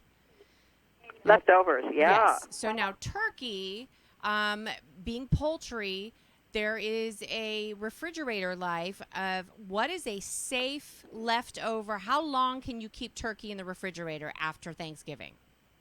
Well, we recommend after about 2 hours of eating your Thanksgiving dinner to bring that turkey carcass back into the kitchen, take the rest of the meat off the bone. What you're going to eat for the weekend, you're going to put into a container. So it's about 3 to 4 days of refrigerated leftovers. Now, what if you want to freeze it? Can you freeze it? You can freeze after that? it. Yeah, if you have extra meat, you can go ahead and put it in your freezer for up to 2 months. Beautiful. So That's what I do. Recommend putting it in smaller packages. I remember whenever I freezer. did the Thanksgivings at my house with the big family, I would be the guy that cut, and then, of course, everybody's eating, and then I would go in and get the rest of the white meat and then the drumsticks and the thighs and all that stuff off, take the dark meat because some of my friends and family like dark meat, separate all of that stuff, and then this way you get rid of the and then I would save the carcass, and the next day I'd put it into a big pot and make turkey stock out of it. Yes, you can if you really still have enough energy. I would recommend that for sure. A lot of people do that. They put the carcass back in the refrigerator, and then the next day make some nice soup with it. Make a nice stock. Or turkey tetrazzini. Oh, I make turkey. I do everything with turkey. Turkey tetrazzini. Turkey Reubens the next day. You get that nice piece of bread, you toast it, you put the turkey slices on there, the whole Reuben thing. Because I love turkey. I like turkey Reubens more than I like the what do you call pastrami? It? Pastrami Reubens. Right. Well, they have turkey chili, which is very popular with leftovers. Even if you have lots of little bitty pieces and you don't have like nice slices, take all the little bitty pieces and you make a nice chili with it. Oh, man, you're making me hungry now, Alice. Some corn. Now, the one other question that I have, because a lot of people have gone this route, which is putting the turkey in the bag. You know, in the bag, you put the flour in the bag, and then supposedly that makes it cook faster and more evenly. Do you believe in the bag turkey bit? I personally don't like the bag as much. I like the more roasted flavor, which putting the turkey in the oven gives you a more roasted flavor. But turkey in the bag, a lot of people like it because it does cook faster, and it really releases a lot of the juices. So people have a lot of broth left over. They like to make a lot of gravy. But the turkey itself, it gives you more steamed flavor. So it's a different flavor altogether. Alice, we have one last question. We actually, because we have we have a TV show, we are now putting up the Butterball website. There is a Turkey Talk Line photograph with a bunch of women on there. Are you part of that group? Are you on there? I am in one of those pictures, yes. I've been here 25 years, so I'm in one of those pictures, but I don't know which one you're looking at. Oh, it's the one that's the first one that pops up when you log on to the Turkey Talk Line. Is there about 8 women in the picture? Yes. I'm not on that picture. Oh, okay. There's another photo that has like 3 rows of ladies, and I'm in one of those pictures. So, but now we have ladies and men working on the talk line, so it's changed a lot in the last couple of years. Beautiful. Now, this is not a 2-day operation. This isn't like the Halloween stores that they put up in empty buildings for a couple of weeks before Halloween, and then they shut them back down. You guys are there all year, right? We are here not all year, no, but it is definitely not a pop-up store. It's just November and December. November and December we're open, right? All the beginning of November all the way till the end of December.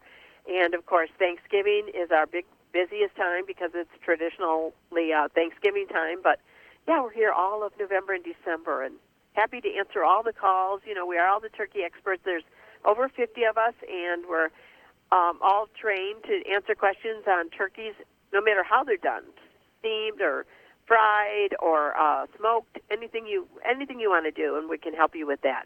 Beautiful. Well, you've been very, very helpful, Alice. We really, really appreciate it. You guys do a great job there. But you're not there like 24. It's like, say 2 o'clock tomorrow morning, Wednesday. People are starting to panic. Can people call you at like 2 a.m. for an emergency turkey fix?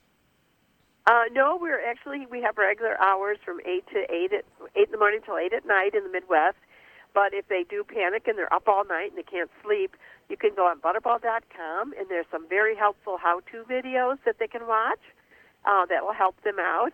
And also they can text us or send us an email, or if they have an Alexa device at their house, they can go ahead and ask Alexa to ask Butterball. And we have pre-recorded answers for most of the questions that we hear. So if you need some company during the middle of the night, we're there for you. Beautiful.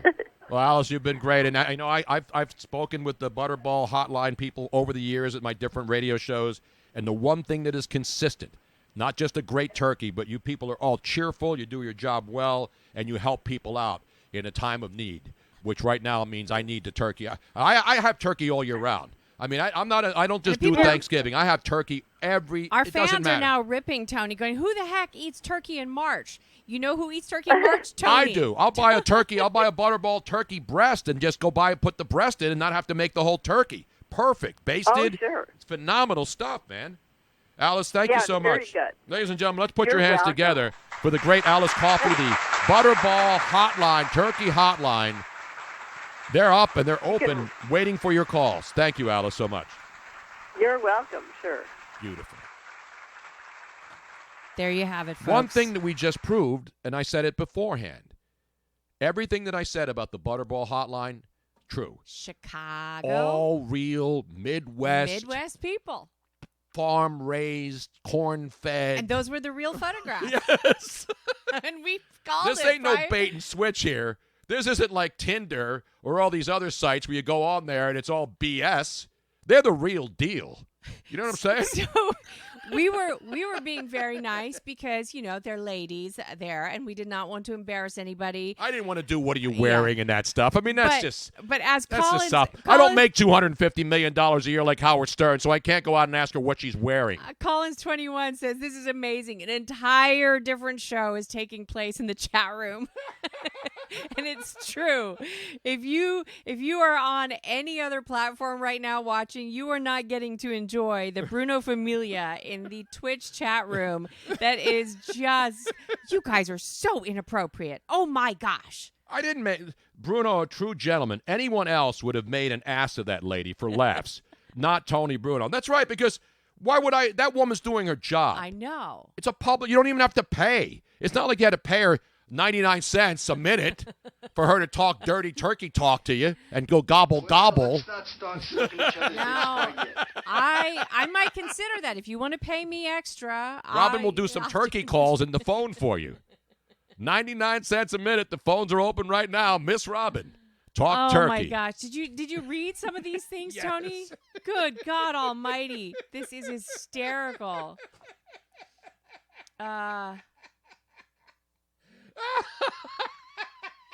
Let's play another turkey tip right now, Robin. I'll play and then we'll another move back to the business.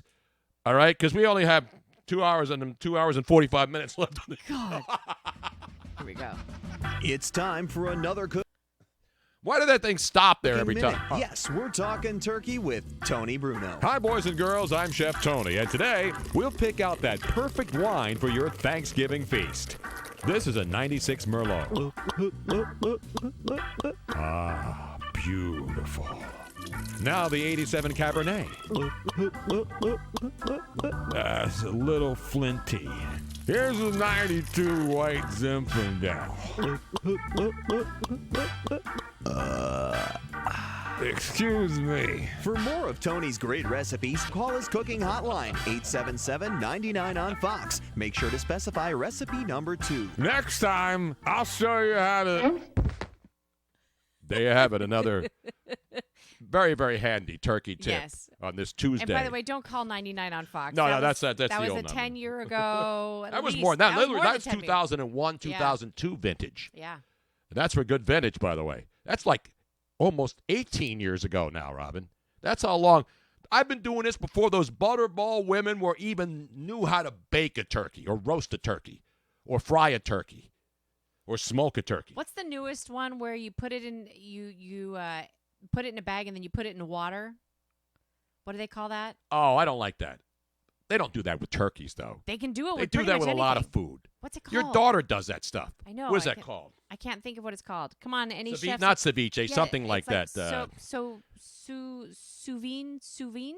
Souvine, sauvage?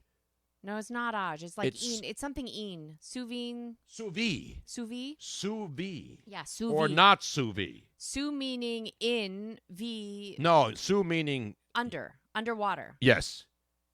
V? V? I don't know. It's I some don't know. French thing. It looks gross. I don't want to put a piece of fish inside one of those, plastic bags that you use when what is it called? The airtight the things. air savers. Yeah. So you have a piece of fish in there, and you throw it in this stupid hot water, No, but and it's then not I'm supposed hot. to It's eat that. It's apparently you put it in like not really, really hot. It doesn't boil it, Right. but it does something. Supposedly the taste is fantastic, but it doesn't have any browning. It doesn't like. Yeah, brown I don't it. want It that. doesn't- Don't give me that mealy shit. I don't want that stuff. By the way, Food condoms for safety. Yes, sticky pirate. You're exactly right. That's what it looks like. Food speaking condoms. of sticky icky, you thought that Thanksgiving could never be changed with all, and we're not going to do sides and what's your favorite the turkey pie and all this other stuff. But every year, somebody always comes up with a new recipe to try to make it a little bit better. And what's the most important thing to have besides a great turkey and the stuffing? Gravy. You got to have gravy. Gotta have. Robin's gravy. got a great gravy now. And you She can got have- it from the what's her face up there in Yeah, the rich fat chick up there in New York on Long Island on the Hamptons. The I hate calling God, her what fat was her chick. name? I apologize for that. God, I can't think of her name right now. She's the Yeah. I'll think of it in a minute. We have her cookbooks. Yes, but why can't I think of her name? For God's sakes, Tony Bruno. I hate if to you do hadn't it to said you, anything, Robert. no, if you hadn't said anything, I would have been able to remember it. But then you brought it up, and it went. Ina Garten. Thank you very Ina. much. Ina Garten. Ina Garten. Thank you, Yes. Wedge WX. Ina Garten. I use her recipe for gravy. Her Unlike, turkey gravy recipe is the best. It is. You got to have the giblets and that stuff in and, there. and it's made with a little bit of cognac, and oh my God, it's so fantastic. It's sous vide. It's pronounced. Unlike your sisters. Isn't that what I said? Yeah, my sisters use a jar. Or a can. I hate to do it to my family. Gross. The Italians don't know. They don't do turkey. It's not a tradition. It's not. It's why raviolis or lasagna. You have to have pasta if you're Italian. Mm-hmm. And then every once in a while, I guilt them into getting turkey. It's just wrong. And then they don't know how to make a turkey. And they don't know how to make it. gravy. We make the gravy and bring it over there, and they're opening jars of Franco-American or Heinz. Which has like 3 gazillion millions. It's an outrage. Grams of sodium in it. You get a little oyster. I mean, there's a lot of ways to make stuffing too, but we got to do this story though, and then we'll put the turkey back in the oven. So, because turkey has all kinds of different variations. You mentioned cognac. Yeah. Now, ladies and gentlemen, how about cannabis infused turkey gravy? Let's go to your I'm gonna get you high tonight now desk. should I play the video, Tony? Yeah, play the video. We have the actual recipe on how you can get high. But forget about the L-tryptophan, which you're going to get when you eat all that turkey anyway, and you're going to feel like you have to take a nap. Now you'll feel like you have to take a nap, and you'll be high at the same time. There's only one thing better than cannabis-infused turkey gravy, Robin. You know what that is. Hold on. There's a video Exactly for right. Good Day, Philadelphia. Let's go to the tape. Well, hold on a second. 10, 9, 8. Oh, it's a countdown clock? Yeah, there's a Good Day, Philadelphia commercial playing. Hey, it's Bob Kelly. Love Bob Kelly. Is he out on the streets Yes. making turkey Okay, here gravy we to get go, here we high go. on? Oh. Oh, this is just music playing. Hold on, now I have to read this. That's why I gave you the story. I didn't see a video attached to it, Robin. Yeah, there's a video, but it has so Kiva Convections is the What one. is it called? What's the company? Kiva. Wait, lower that because it's too Yeah. loud. I can't hear you. I'll turn it down since it's just music. So they are. So they're a cannabis confections company. Say that cannabis fast 5 confections times. company, and they're saying that Kiva's single-serve gravy is infused with 10 milligrams of THC and is made. How much is that street value? So this is not something that you make yourself. Oh, they already actually have it sell pre-made. Yes, it is pre-made. It's uses traditional Thanksgiving ingredients like turkey stock, salt, onion, and garlic. So it's already pre-finished, limited edition. You just grab the bag, take it home, smoke it, and then you don't have to do anything. They're It's already also in going there. to be making. They're launching at the same time a cannabis-infused premium hot cocoa. Ooh. Duh. Now that'll help you go to sleep at night. Duh. What do you think, Tony Bruno? I don't know. I don't want to. Listen. I get tryptophan seriously because Yeah. I eat so much turkey. Turkey's one of those meals that I can't stop Tryptophan eating. really does make you Dean's go to saying sleep. you have to eat 23 turkeys to get tryptophan. No, you don't. No. What's the matter with you, man? You don't, and it actually it does. So, cannabis infused turkey gravy. I like it. This must be a British company because this is exactly the quote from the person. Scott Palmer. I thought he worked for the Phillies and was bringing around the Fanatic. This cheeky take, a normally mundane holiday staple, features a groundbreaking cheeky. Anybody that says cheeky has to be British, right? I don't even think the Kardashians say cheeky anymore, and they got some big asses. This says the company here. Kiva's turkey gravy packets can be found at all Sweet Flowers in Los Angeles and Grassroots in San Francisco locations. So they're obviously selling them at like cheeky stores. I bet you can go to Sprouts here or maybe even the Amazon store. Oh, Whole Foods? Whole Foods probably has it. Probably. Or one of those like place that sells that kind of confections and stuff. Let me see where they're located. Vitamin store. Would that count as vitamins? Cheeky. Would you try that? See, I don't even know what it tastes like.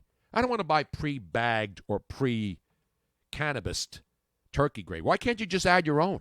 Why can't you just sprinkle a little bit of it? Why can't you put a couple of drops of... No, because then you can't put whole leaves. That's anybody that knows anything about No, I'm not edibles. talking about the leaves of the weed.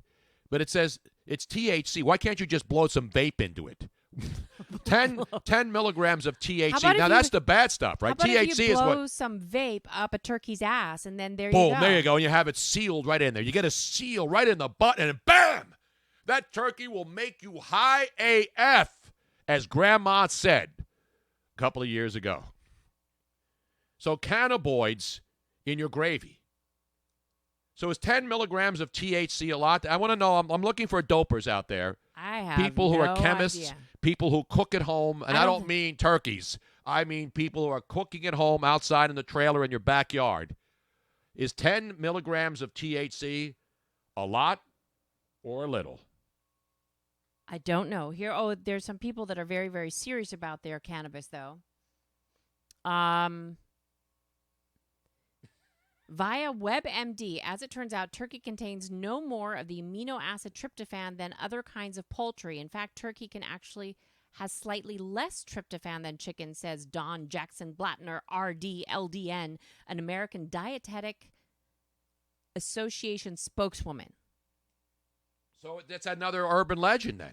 Yeah, but then how come everybody gets so tired after because eating you eat turkey? too much. Well, you eat too much. You keep grabbing another couple of pieces of nice turkey. You get more stuffing. You get more gravy on that stuff. I love Bob from Valley Forge and Dean have pooled together and have decided that they are smart. We are smart, Dean. I got to give Dean a roaring round of applause. I mean, I'll give myself a applause. And Bob from Valley Forge. Yeah, I don't listen when I make a mistake. I don't get angry when people correct me. I get angry when people correct me when I'm right. I don't get angry when people correct me when I'm wrong. That's the difference. And so many times people come at me when I'm right, and then I have to slap them down and put them in their place where they belong. Just like that turkey who came out of the oven. Just a Slap little it up too. and flip it up. Wait, how does it go again? Slap it up, flip it, rub it down. Come There on, you go. Robin. That's a great Slap it up, song. flip it up, Do rub it me, down. baby. Do me, baby, Robin. It's one of the great songs of all time. I think Bob from Valley Forge is correct. That you go to sleep because you're tired from listening to your family all day. It's like an escape. You're like, oh, I'm so tired from the turkey. I'm going to close my eyes. Sorry, nobody listened to me or nobody talked to me. That's ridiculous. Now, look, I'm doing a search for Do Me Baby, and, of course, it brings up Prince. It doesn't bring up Belle Biv DeVoe. Once again, Do Spotify. Me Baby, Belle Biv DeVoe. It's not even in their top 15 listed versions. It's called, well, that's because it's not. Belle Biv DeVoe called it just Do Me. Okay, just do me. Just Do Me. Just do me right now, Robin. Well, we Just can't. do We're me. on the air. So, well, I don't have Spotify up on mine. Do you want to? So I just want to write do me, right? Just Do Me. Do me real good. Just Do Me. Not Push It. That's a different song. Push It real No good. baby, no sweet talk, just Do Me. It's one of my favorite Belle Biv DeVoe songs, too. Here we go, Robin. Can you bring it up? Oh, yeah. Yeah.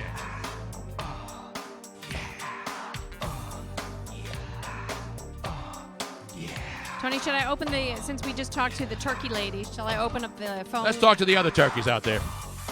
The phone lines are now open if you would like to call in.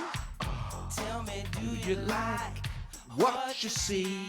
Call us at 215-462-TONY. That's 215-462-8669. Our lines are now open. Crank this up, Robin. Come on. Touch me all over. Girl, what makes you think you can do with me? Do you think you can do me? Yeah. Do me, baby. Do me, baby. Do you think you can? Do me, baby.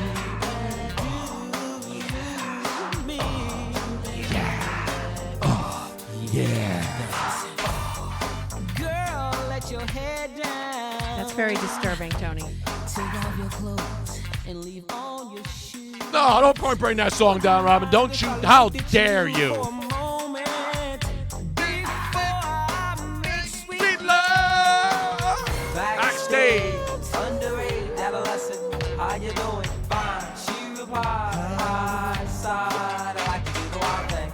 Action took place. Hey, count away. Come on. Don't forget the J, the I, the M, the M, the Y, yo. I need a body bag. We have Dean on the line. You want to sing along with Tony? We're coming up to the best part of the song now. Do me, baby. In other words, Robin, don't turn this down. Do me. Wait a minute, here we go. I want to be the guy in the song that just goes.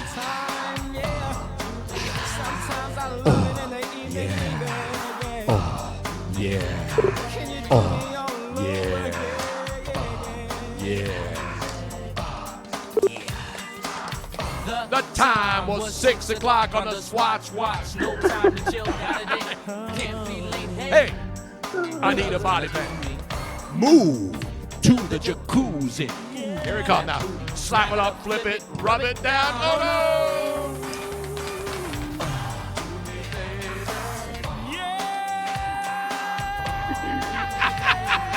He doesn't say I need a body bag. He says I need a body bag.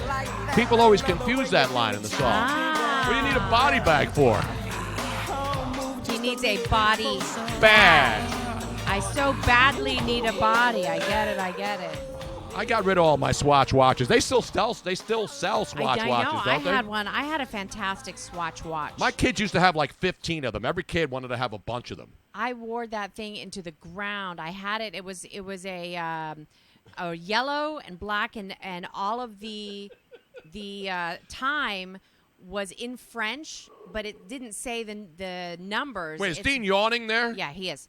It had like breakfast time, lunch, and it had like all these weird sayings in French. It was fantastic. I love that thing. Beautiful, man.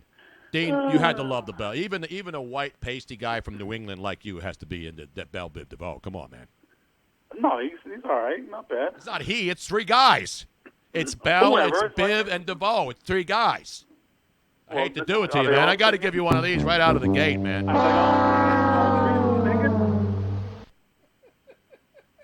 Chris F29 says that the lyrics actually say, I need a body bag.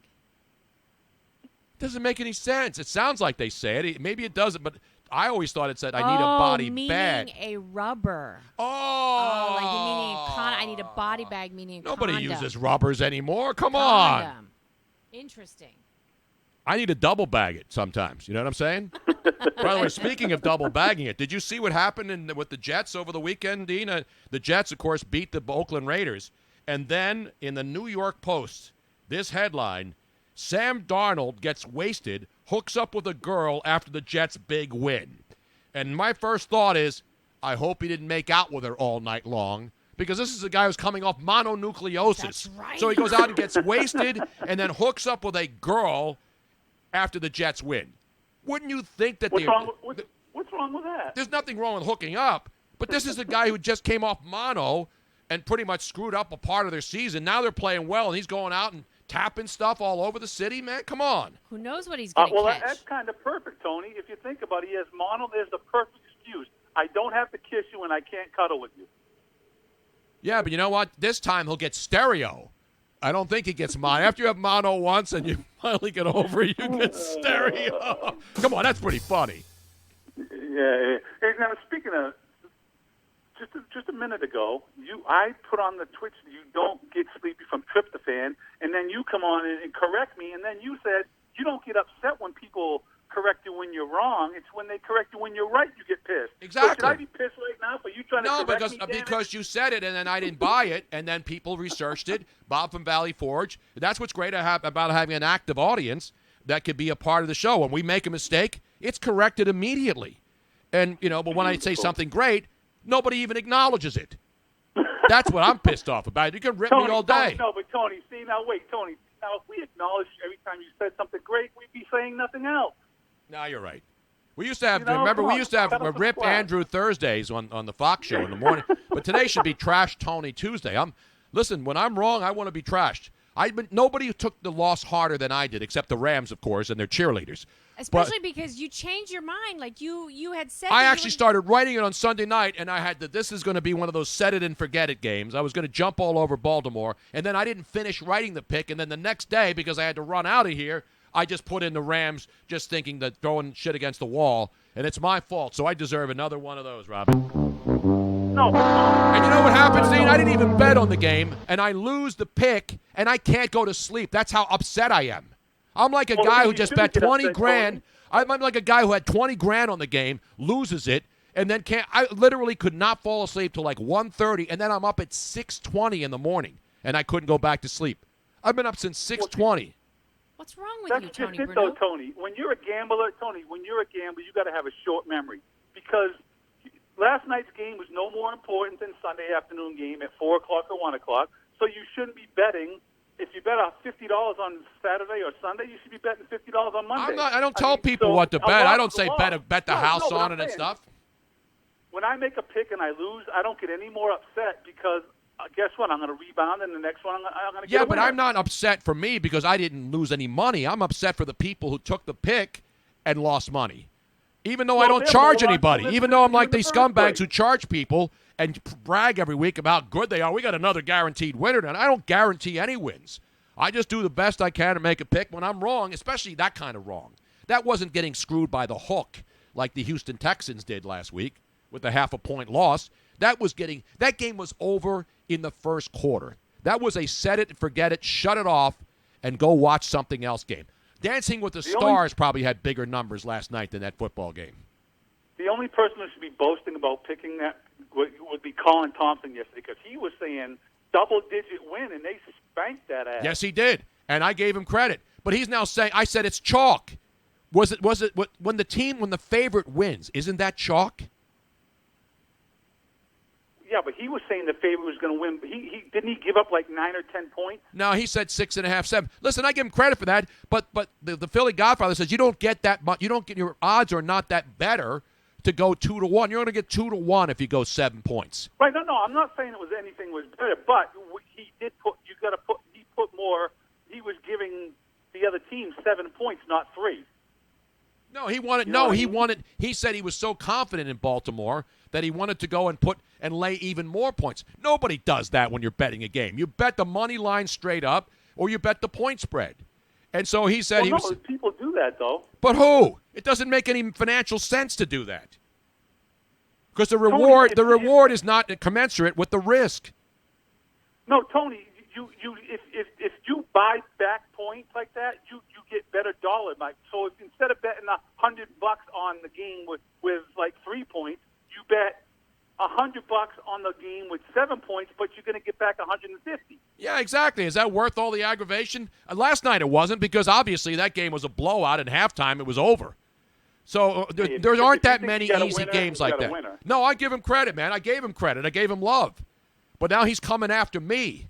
And I believe if there was somebody to blame for Mr. Monday Night not hitting on all cylinders this year, you notice he's not around on Thursday nights. You notice? And I've been locked in on Thursday nights. I'm going to blame Colin Thompson for being the mush for Mr. Monday Night this year. Because every single week when we got together at Landmark Americana, I was off. He would throw me off my game. And he would mess with my head and try to throw Mr. Monday Night off. And doubted me, didn't respect me, and then it pretty much screwed my entire season. You like that for blaming somebody else? Okay, I would totally go for that. Rent-free in your head.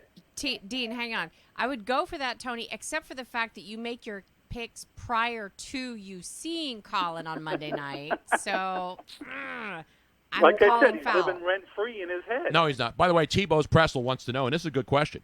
What's my record post-butt surgery? I got to check that out.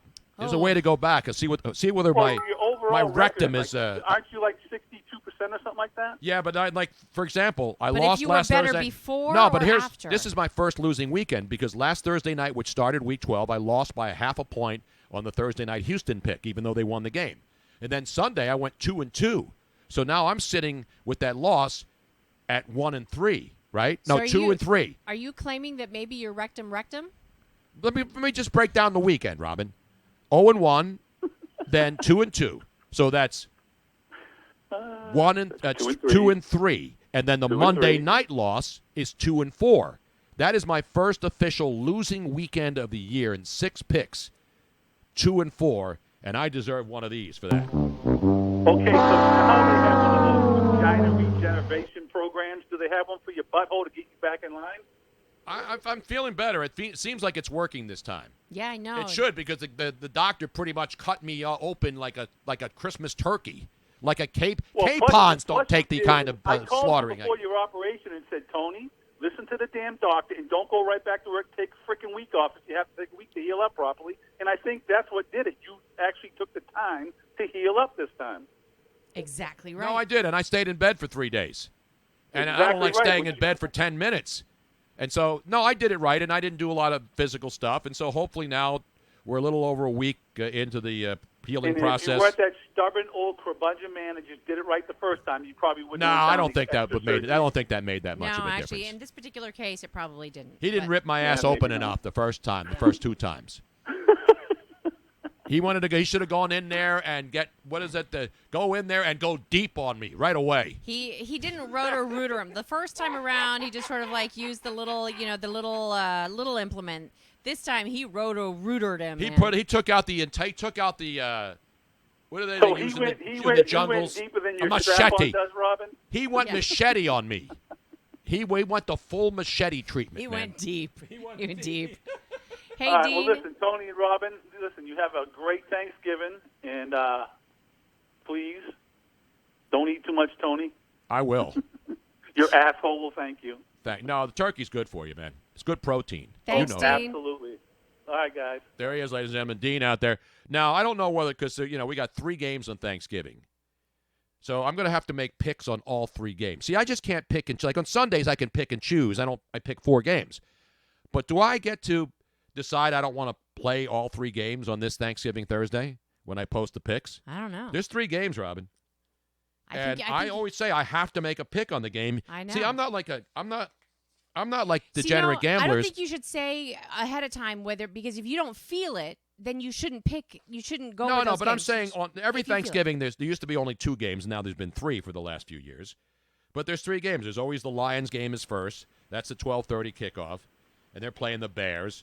And then you got the Cowboys game, which is the later 4:30 start, and that's the Bills and Cowboys. And then you have an 8:20 game, like a Sunday night football game on Thanksgiving night, and that's the Saints at the Falcons. So there's 3 games. The question is, I usually pick all 3 games on Thanksgiving, Well, or why all don't 2 we when there were ask 2. AJ in San Antonio, one of the biggest fans of the show, because he's on the line right now. AJ, I got to give AJ credit, man. He's a big supporter, and last night when I made the pick, I immediately denounced myself. I had myself shunned from various religious cults that I used to belong to, decided to shun me and have me expurgated from their records. It was a tough night. It was a tough loss. Only Joel Embiid and the Rams had a worse night than I did last night. Yeah, that was a pretty bad night, Tony. But I was there to comfort you, console you, Yes. wipe away the tears. The only thing All you I'm didn't gonna do is say- crawl up like Luigi's dog Penny. You didn't crawl up behind my legs on the couch last night and watch it No, that's and a little comfort me. a little too close to the asshole, Tony.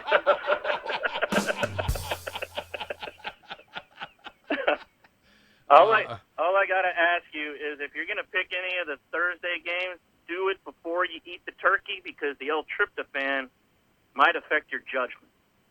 Yeah, but we just learned that the L-tryptophan urban legend is not true. That you would have to eat as many turkeys as I eat an entire year on Thanksgiving Day to suffer the same types of tryptophan decompression or your brain fried. My brain's fried anyway, and I don't believe it's fatigue. I think people eat too much on Thanksgiving, and it's one of those meals where you just keep going back for more, and then there's a lot of carbs. Even though turkey's good protein, you got a lot of carb, you got the stuffing, and you have to have multiple stuffings. Except we got to cut down on the sides this year, Robin. I don't want any stinking. Well, my sisters are going to make the food, so I just don't have to eat it. That's all. I hate when people fill up their plates to the top and then go back and get another. It's like being at a buffet. Do you ever see people at a buffet? They can't just take a little. They have to fill their plates up like it's their last supper, and then they go back a couple more times. And that's why why the country's obese. That's why and when you're doing the buffet at the home, you're supposed to take a new plate back to the buffet table. But my family takes the same plate. It's unsanitary. That is unsanitary. I don't even like taking the clean plates that they have out there. You got people walking all over, sneezing, there's snot dripping on your stuff. I don't want to do that. I know, I'm sorry. Oh, speaking of turkeys, the chat room during the Butterball segment was hilarious. No, it wasn't. Oh, my God. We have to screenshot that and post it on the website. There was some stuff there that made me blink. No, there was a lot of good stuff. And a lot of good anal jokes, too, like, I'm getting a bum rap. Hopefully there's so many of them on the Twitch stream today. And I would thank everybody for checking in. And if your doctor split you open like a turkey and we cook you, is it still 20 minutes a pound, Tony? No, I would have to be in the oven for a week if you're going to have to do that, man. Yeah, I wanted you to ask the lady, do they do a swimsuit issue or is it an apron issue at the Butterball each? They should be all nice. You know what they do? They should be in bikinis and then have put butter. Have the help come in and rub butter and baste them all real nice. Wouldn't that be awesome? Yeah, we can. Let's do it. Let's do it live. We'll do it live.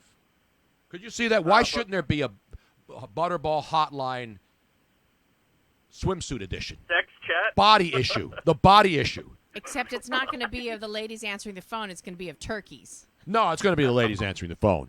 They're the voices that make this work. The turkeys have nothing to do with it. They just go out, eat, get fat, get killed, and then they go on your table. You know what, though? In this particular case, there is porn for that fetish. Like the good. The turkey porn? No, the kind of men that like that that women in apron kind of marmy. I don't know what's the name, the description I'm looking for. The mom, the mom fetish. I don't know what it's called. Do I look like a fetishist? Homemaker fetish. A homemaker fetish? Yes, I think that's what it's called. Homemaker fetish. That they like that they get off on the idea of being with a woman that's wearing an apron, that's a really good cook. I mean, it's every man's fantasy, right? The butter body issue.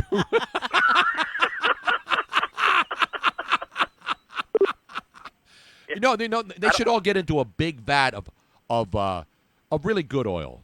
What's a really healthy? Safflower, peanut oil, coconut oil. And they get in and they oil wrestle. Housewives. All the housewives oil wrestle. See, play action reel. Homemaker MILFs. There you go. See? Yeah, exactly. I know there is a fetish for that. The gravy issue, yo. The gravy issue.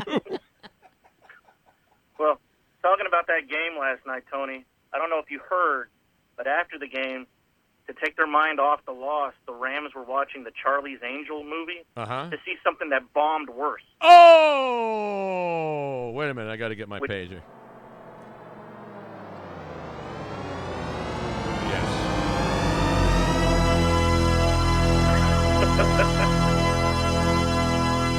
Why is it that excites me when I hear I love that sound. There's just something about them like, do they still play that? And all they show is commercials and movie trailers for an hour before you go to I just watch had the movie. You know what? They should add that to, you should play that when we're getting frisky because I'm like, ooh, something good's going to happen. It is, and it sounds really good, too. Let me play it one more time. Of course, this is the THX, the Dolby Digital Test Sound. I love that. Ooh, wait a minute.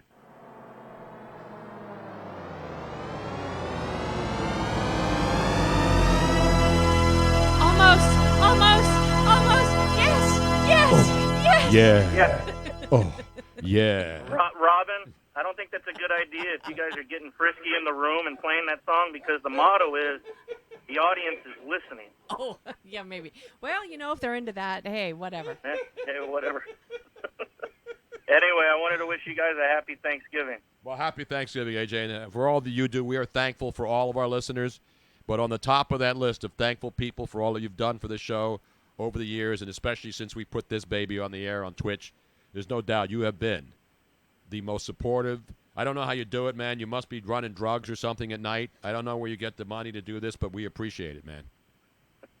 The more drugs, the better. Exactly. Thank you, brother. Take care, guys. Let me give him a roaring round of applause, Robin. What's wrong with me? I'm really operating on like a 2-second delay today. Yes. I can't even give myself one of those because I can't get to it. But let's give him a roaring round of applause. The great AJ in San Antonio. AJ Lopez, baby. He's going to get our Employee of the Year award, the Golden Turkey Award, the Golden Gobbler. It's a beautiful thing. We love him. Yeah, I want this to go all the distance, Robin. Oh, we're going to let it play out completely, which we normally don't do, but for AJ we will. Absolutely. He gets the full Yeah, he was going to send us something else. He said, I haven't sent you anything for a while. I'm like, AJ, let somebody else send us stuff off of our Amazon wish list. It doesn't always have to be you. Exactly. So speaking of which, if you're in the giving mood, we do have an Amazon wish list on our Twitch info page. So if you're watching, if you any click toys on there for me? Because I haven't gotten any. I haven't gotten any toys. Oh, there's lots lately. of toys. There's lots of all sorts of stuff. Mostly stuff for me because I like all that techno because I'm a tech geek. But if you go onto our Twitch page, Tony Bruno Show, and click on info and scroll down, there is a link to the Amazon wish list for the show. And it has all sorts of fun stuff on there that will help us make the show better. Absolutely. Now, I got some distressing news from Luigi just a few minutes ago on Twitter. Uh-oh.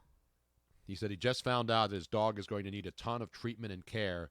My heart is breaking right now. So, his dog is absolutely awesome. You've seen it sitting on my lap when he was away.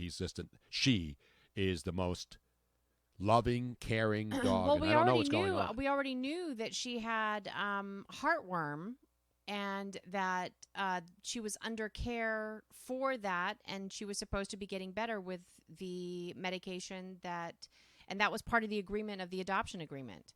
But hopefully it's nothing extra than that. Yeah, we'll check him with later on and hope he's because when you have a great pet and he hasn't had this dog very long, but she is a perfect companion. She is just the most fantastic dog ever. So I don't know if he went to the vet. I mean, obviously he found out. He didn't just. He must have gone to the vet. There must have been something going on. So we'll check in and see how he's doing later on. You know what I'm saying? Clarky Bob says, "Open." I'm not trying to bring the show down. I just saw that on Twitter, and Luigi's part of the family. And a lot of people go on Twitter and tell their personal stuff, and obviously that's really hurting him. It's been a very, very long time since I've met a dog that is just right off the bat the most sweetest thing in the entire world. Like she has the most perfect personality, and so hopefully everything will be okay. Exactly. Especially, we're thankful every year. The one thing about Thanksgiving versus any other holiday, it's really the only holiday on the calendar where there's no religious connotations, there's no political connotations. People will argue about politics even when they have Sunday dinner. But I'm talking about you don't have to sit down and talk about politics with your family. If you want to, then you're going to have arguments unless everybody's on the same page, regardless of how you think. It's a time to be thankful. And I'm thankful every day. But Thanksgiving more than any other. Am I wrong here, Robin? Is it not the perfect holiday? because there's food involved, certainly. Right. There's family involved. It's really the one holiday where you don't have to say, "Well, I don't celebrate Thanksgiving Day." You don't even have to celebrate. No, You don't because even it's have to eat turkey. non-religious. Right. It's just something that everybody acknowledges. It's a day of being thankful for everything. First of all, the gift of life, your family, your health, all the things that matter. Well, I think more so than any other holiday, it is the one holiday where families try to get together. And if you don't have family, you invite people. You're much more likely to invite outsiders into your home for Thanksgiving than you are for any other time of year. No, exactly. And so, again, we don't need the cards to tell everybody that it's Thanksgiving. We don't need cards to remind us that it's Mother's Day, Father's Day, Valentine's Day, and all these other fake concocted holidays. I mean, Thanksgiving Day has been going on for, 300 years? So it's not just one of these hallmark celebrations. It's just not something because there's a greeting card made that we celebrated. You know what I'm saying? Now, what's going on now, Robin? Sorry, no, nothing. I'm trying to answer phone calls and get to other stories at the same time. Yeah, we got to do another update. In fact, you have another turkey tip that you can just throw at me this way right now, Robin? Do you want to get all of your turkey tips out of the way? No, I'm going to play some again tomorrow because a lot of people don't hear. This is the last one I have. Then let's play it. So we won't have any for tomorrow then. But then we can play the entire package again tomorrow. How many are there? 5? I think there's 4. How many? No, there's at least 5, Robin. Are you bogarting my turkey tips? All I have are 4. I think that's all I was sent. Well, let's hear this one because I'm sure it's another good one, Robin. Okay. It's time for another I don't know what happens with this. Cooking Minute. Yes, we're talking turkey with Tony Bruno. Hi, boys and girls. I'm Chef Tony, and today I'm going to teach you how to separate the dark from the white meat. Hey, Cindy, what's up? You cutie. Wait for me upstairs. First bedroom on the left. I'll be waiting. Hey, Tyra. Looking good. Ooh, yes. Wait for me upstairs. First bedroom on the right. I've been a very bad girl. Heidi. First bedroom on the left. Naomi, first bedroom on the right. For more of Tony's great recipes, call his cooking hotline, 877-99 on Fox. Make sure to specify recipe number 2. Next time, I'll show you how to cream your corn. Ah, yes, ladies and gentlemen, all the tips that you need, especially separating. And we talked to Alice, remember Alice Coffey, no relation to Paul Coffey, former great. Or Chip Coffey. Or Chip Coffey, the great psychic medium. Yeah. But, of course, Paul Coffey, former hockey Hall of Fame great. But Alice Coffey at the Butterball Hotline. She was a very nice Even lady. she wasn't giving us these types of tips. No, not those, Tony. Those are special. They're all your own. And, of course, Paul Coffey did play for the Flyers. I remember that. That was at the end of his career, man. Tony, before we get into the third hour, do we have time for another quick phone call? Yeah, let's go to the phones. That's why we're here, Robin. And former Hartford Whaler, Paul Coffey. Let's go to the phones. Hello. Welcome to Shamokin. It's Blind Mike from Shamokin. Hello. Oh, it's Blind Mike from Shamokin, Pennsylvania. Was getting any snow? Did you get any snow up there the other day when we had rain here? You know, I was trying to talk to you about that because I wanted to talk about that. The other morning, I was going to leave you a nice long tweet about that, but it doesn't allow me to do that. So I went through a crazy past weekend with the whole Penn State loss and all that stuff. Yeah, and but so, nobody expected Penn State to win the game. The fact that they covered the number and stayed in it, Sure. Ohio State is probably the best team in the country in college football. And so for Penn State to go there and, and recognize and not get blown out, which, that number kept going up. I mean, it was 20 at one point. And, they, again, there's no moral victories when you're trying to beat Ohio State. Now you got now you got Michigan and Ohio State. So that's going to be big rivalry weekend action. But for Penn State to go there, with a team that's not one of their best teams of all time and show up and play well, I thought that was a good effort. Oh, it was great. But here's the snow thing I was going to get to. So I wake up Sunday morning, and my roommate says to me, "Oh my God," because I was about to go out and grab my coffee and my smoke. She's like, "Mike, there's snow everywhere." I'm like, "Are you kidding me?" I go out and take a walk, and sure enough, I was thinking I had these rituals I do. I'll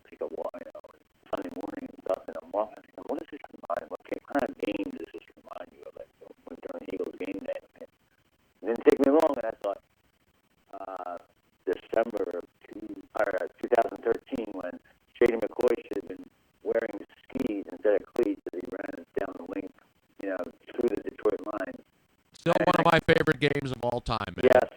I remember it like it was yesterday. I remember we were up at Dockside on the Delaware River, up on the 16th floor, so I could see the stadium from there. And every time there was a score, and actually I would actually freak out my friends because we saw the touchdowns before it was actually on the air because they would shoot fireworks off. So I'm watching and I'm saying to my friends, I think Shady's going to score here during that snow game.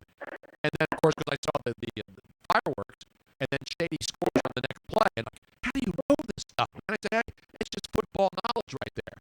That's me understanding how you play in the snow. You know what I'm saying? Yeah, well, that sounds like you better than me, though, because that reminds me of, you remember years ago, and this is before, when they first started the direct TV, Sunday Ticket back when they started, 2001 and stuff like that. Yeah. That reminds me, so I would go out to visit. At the time, I was living down at Freeze in Reno, and I used to I used to go out to Springfield, where I grew up originally. And I would spend game day with my best friend of over 25 years. And so he has this surround sound, and this is before they figured out how to sync the HD signal with the, with Merle. And I have on Merle, and I was, he got the 5-year Tennessee touchdown, and I'm like, yeah. And then like next, my friends look at me before they snap the ball, it'd be like a good 3 seconds delay. Look, man, you got stop there. And I was in the other room, like, oh my God, this stinks, man. I can't, listen to the game and it's turn up the Comcast, figure out how to sync that up, to figure out how to sync the HD signal with. Hey, Mike, I'm sorry to interrupt, but it sounds like something happened to our audio, and everybody's saying that we sound like underwater. So I'm going to hang up on you so I can see if it's still sounding that way, even with the phone call gone. So I apologize for cutting you off. Have a happy Thanksgiving. If we don't talk to you by then. And be safe up there and stay warm for the holidays, man. Thank you for all of your support over the years. Do me a favor, I have a turkey tip. Don't eat too much turkey because you don't want to miss the best part of the day, which is watching the Cowgirls lose. Exactly right. Thank you, man. Thank you. We got to get this phone situation straightened out here now. Okay, now I'm hanging up the phone. I want to see if it still sounds bad or if it was just the phone call. So is the audio still shit? Alrighty then. How does that just happen out of nowhere? I know, and nothing changed. Are we having like is it like California where they shut the power off without telling people, or I don't know. the internet, is the phone system? I mean, I don't know what's going on out there. Yeah, no, nothing changed on our end. As you can see, I didn't. Is what it is. The only thing that happened was the phone call. People are saying it still sounds like we're underwater. Yeah, no, and that's what happened before. The only thing that I can do. Hold on.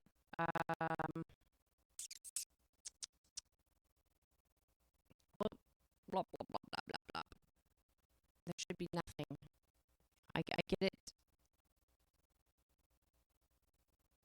Looking at these Thanksgiving days, while you're looking at it, the Lions are favored at home. They're a mess. The Bears, they're the Bears. I know a lot of people think the Bears are probably better man Is for it man. good now? Is it better now? Fixed it. You fixed it? What was it, Robin? For whatever reason, it defaulted to a weird line, so it's fixed. You're welcome, people. Good job, Robin. Because I have no idea what's going on. I know. I'm watching the highlights again on NFL Network of last night's game. The one thing, that not only are the Baltimore Ravens the best team in football right now, yes, even better than the Patriots right now. Of course, it doesn't matter what happens right now, but they are the scariest team, as good as San Francisco is. And you know what else they do? And the Niners are very similar in this way. They have fun playing the games. These guys are having fun. Obviously, when you win, having fun is easier to do than when you're losing. But I'm telling you, that was one of the most impressive performances, offensively, defensively. I mean, they made the Rams quit in this game very, very early. And then you have Marcus Peters, and Ramsey yelling at each other. I mean, that Rams team heading into a new stadium, along with the Chargers, as I mentioned earlier. You want to talk about a tough sell next year. if they don't make the playoffs and they crash and burn, because the Chargers have already crashed and burned. And Phillip Rivers, he may not even play next year. So now you're going to move into a new $2 billion palace. Yeah. And you're going to have one team that people thought would be good for a long, long time with the Rams and Jared Goff and the coaching staff and all the other stuff. I'm not saying they're done and they're not going to win games anymore. I'm just saying that we talk about how the Eagles have slipped since this 2016 Super Bowl. The Rams have slipped exponentially in just over a year. From last year to this year, I know. It's a notice. Now, I know they have offensive line issues, and I've always said the offensive line doesn't help. But they had all their players healthy. They had all their receivers last night. They had their tight ends. You know, they have a great defensive line that did nothing last night. I mean, Lamar Jackson, I don't know how long he's going to be good, but for now, Lamar Jackson is the hardest player to stop in the NFL. You can game plan for him all week. And that's why this San Francisco we have a possible Super Bowl preview this weekend, Robin, at 1 o'clock start on Sunday. The 49ers will be in Baltimore to take on the Ravens. You want to talk about the must-watch game of the day. You got the it's also a first when you have this game going on. I looked at the stats this morning. This is the first time that two teams will be playing one another on the following week after each team blew out their previous opponent with a winning record. So you saw what happened. The 49ers the other night absolutely destroyed the Green Bay Packers. They won that game by, 28?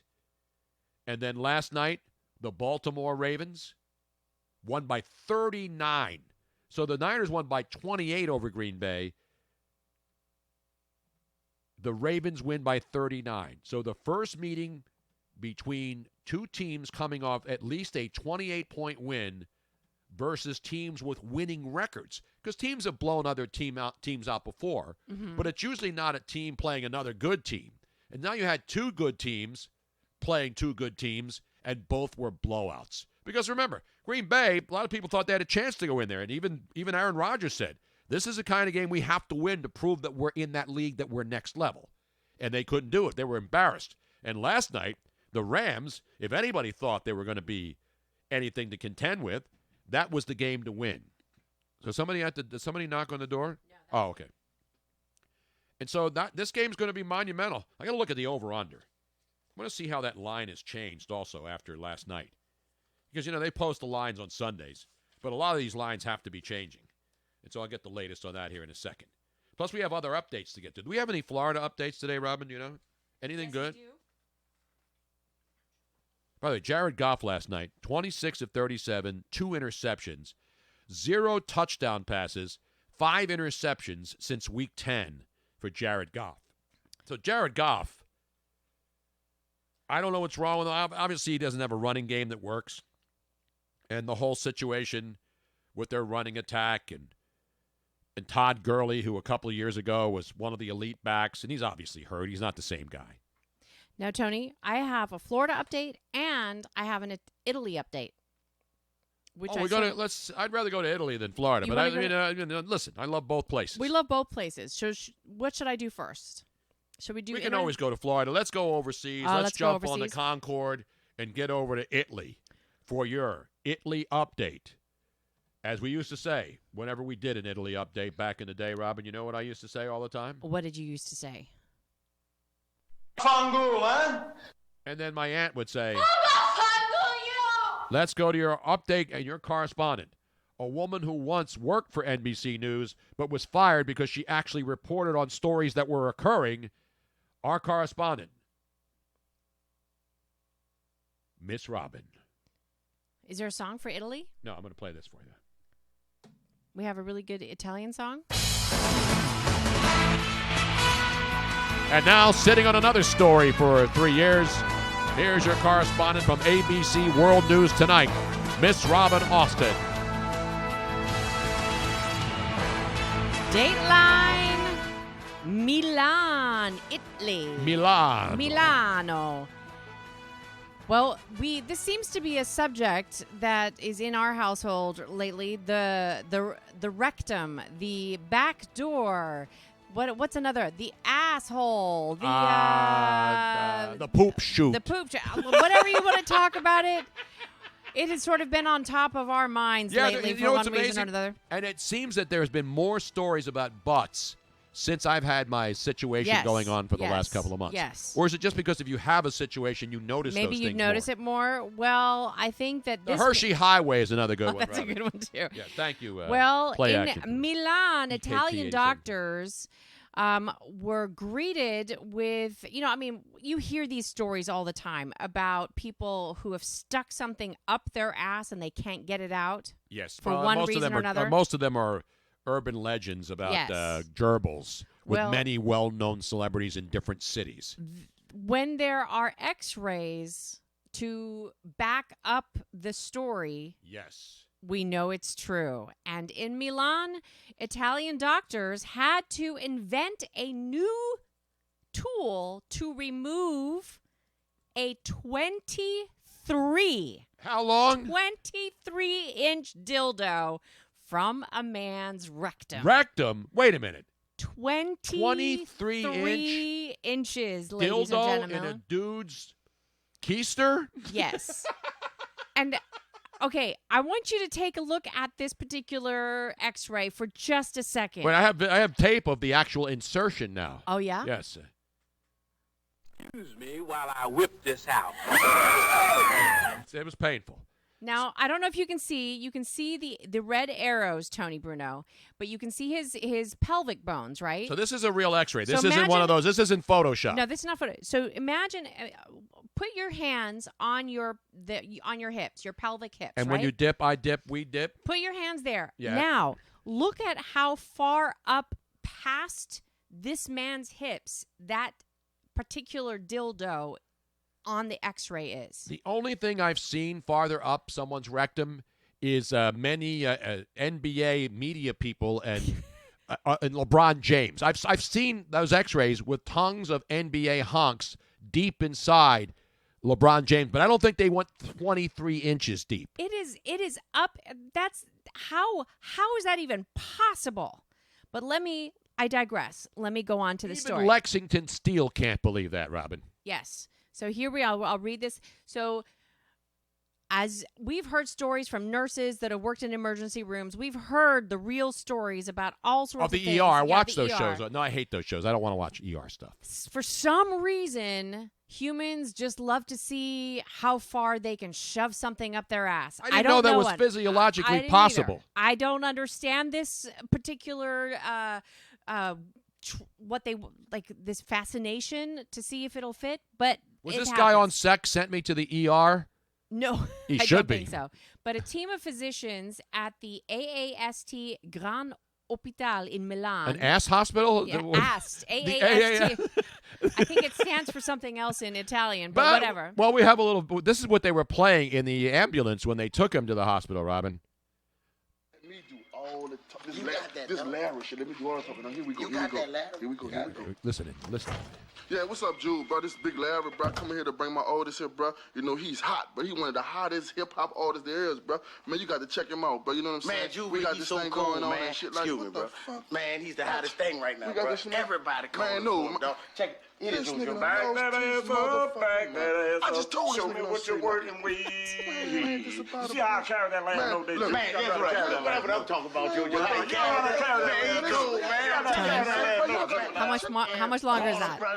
Saying, bro, you know, Oh, that's just the interlude. I'm sorry. Okay. Let's get back to the ass insertion update. Let's and get your back correspondent, to Miss Robin. And back to Dr. Lorenzo It's funny to me, too. Yeah, I know. Dioscoridi and his colleagues who had to come up with a new tool because it was impossible because it was so big and so thick that none of their It's so tools meaty. could fit up there to extract it. It was absolutely stuck. So, and crazy enough, the man that came in was not even in that much discomfort. So how far? But I'm saying It was- the bottom end is which is where you have to reach to pull it out. During the initial exam, this is what they said. They questioned by the staff on duty. The man explained that the toy was not removable by hand, and he had been stuck for 24 hours. He had some mild abdominal pain, but other than that, he was feeling fine. The guy almost had his heart dented by this thing. I know, pierced. But the X-ray revealed the sheer magnitude of the problem. And once again, here it is. There it is. Can you see it? Can you see feel it? Can you Can see you it on that see damn it? thing? Can you Unbelievable. feel it? So they tried multiple standard approaches to remove the island from the terminal colon, including snaring it with a wire loop device that is otherwise known to remove polyps. But they didn't, so they came up, it's brilliant. They came up with a brilliant plan. They made a homemade device out of medical wire pushed through a stent tube. Oh, man. And the teams... That's some real, what do you call it there? MacGyvering yes, right there. that was a MacGyvered asshole product removal system. Is it available at the Home Depot or But a you True can make Value it, hardware store? I think I could make this myself if I had to.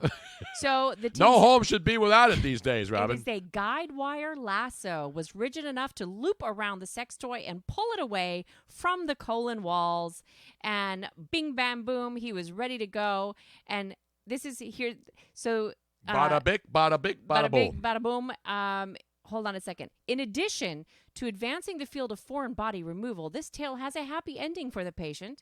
He was able to return home the same day as the extraction and suffered no lasting symptoms. And according to the report, he even wrote the doctors a thank you note expressing his appreciation. We have a little music to go back. I think this is the real good song that you have to play with this, Robin. One of my favorite. The Jacksons, baby. Crank this up, Robin. You need to turn it up higher. You turned it down yourself.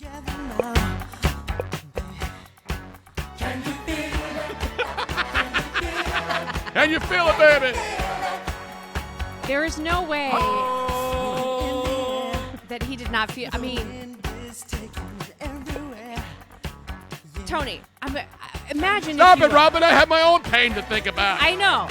But imagine, if you will, that you are one of these people that wants to see if you can fit it up there. At a certain point, aren't you going to say, It's maybe not I enough. should It's stop? just not enough, baby. Aren't you going to say, stop, stop? I don't think I can push it up any. I mean, you're not just in your anus. You're like up in your freaking colon. What is wrong with people? Well, at least it wasn't a semicolon. God. This is one of my favorite Jackson songs, right? Remember?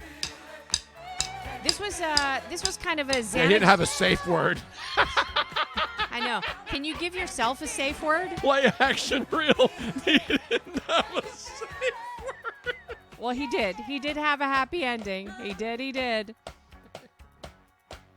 Now that's the real ass man right there. On 23 inches. Wow. Hold on a second. Get a tape measure. I need to out. get a Can tape measure. We have a tape measure right there. Let's try to visualize this for people who do not understand. I mean, that's almost 2 foot. Forget about the five. Okay. Forget about the Subway $5 foot long. This is like a 2-foot submarine, baby. Wait, let me see if I can fit it into. I can't even fit it in the screen. That's 23 inches? This is 20. That's impossible. This is 23 inches, Tony. I've been to a lot of parties. I've never seen one that big, Robin.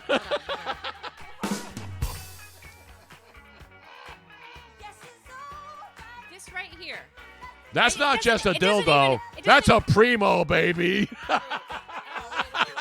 This right here is 23 inches between my hands. That's 23 inches. That's impossible. How's that not been on Ripley's Believe It or Not? Isn't Dean Cain saying, ladies and gentlemen, how can he get 23-inch dildo up into any orifice? That's crazy. Wow. That's not fake news, right? That's not one of these like No, bizarre no, that's supermarket tabloid like world news, weird news. Are you sure that's a legit story, Robin? I hate doing fake news. I leave that up to the major sports. It's a real news story. The what do you call it? Milan. The news channels. It was the and Dr. Dioscoridi. Can we get him on the line? I want to. Do you think he'll be as polite as wanna see our how, turkey tip ladies? I'll tell you what, when they pull the neck out of the frozen car, you know when you get the bag of the giblets and then you get that neck out of there and you pull it out, you're saying, damn, that's a long neck. Just imagine that twice as long. Wow. You know, you could probably use this little doohickey that he made to get the neck out of the turkey easier as well. That little lasso doohickey would be handy in all sorts of events. I just like saying the doctor's name. What's his name again? Dottore Dioscoridi. Did I say it well? Am I getting my my Italian? Yeah, that sounds good enough.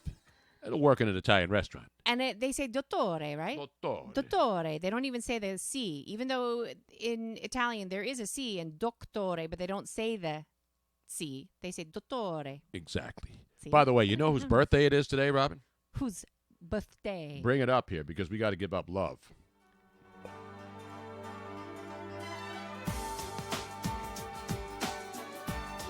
Tina Turner is 80 today. Damn. 80 years old. One of my favorite Tina songs, but they were all good. Listen to this, baby. Max Mike 51 says, next time, just try 23 inches of beads. Yeah. Yeah, at least you can pull those out quickly. No, but you're not supposed to pull them out quickly. You're supposed to pull them out slowly. Haven't you ever read the packaging on those things? I've never actually done that myself, actually, think. Well, maybe I did once. I'm trying to remember. What's your favorite Tina Turner song, Robin?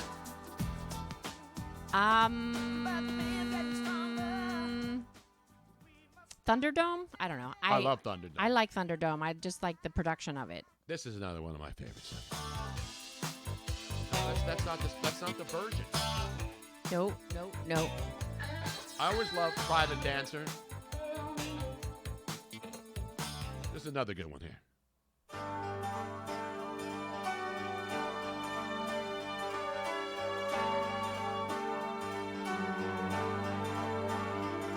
That's not the song. These songs are labeled wrong on Spotify, too. No. Yes. That's an outrage. Not my style to rip Spotify, but I got to do it again. I'm paying for this shit. Damn.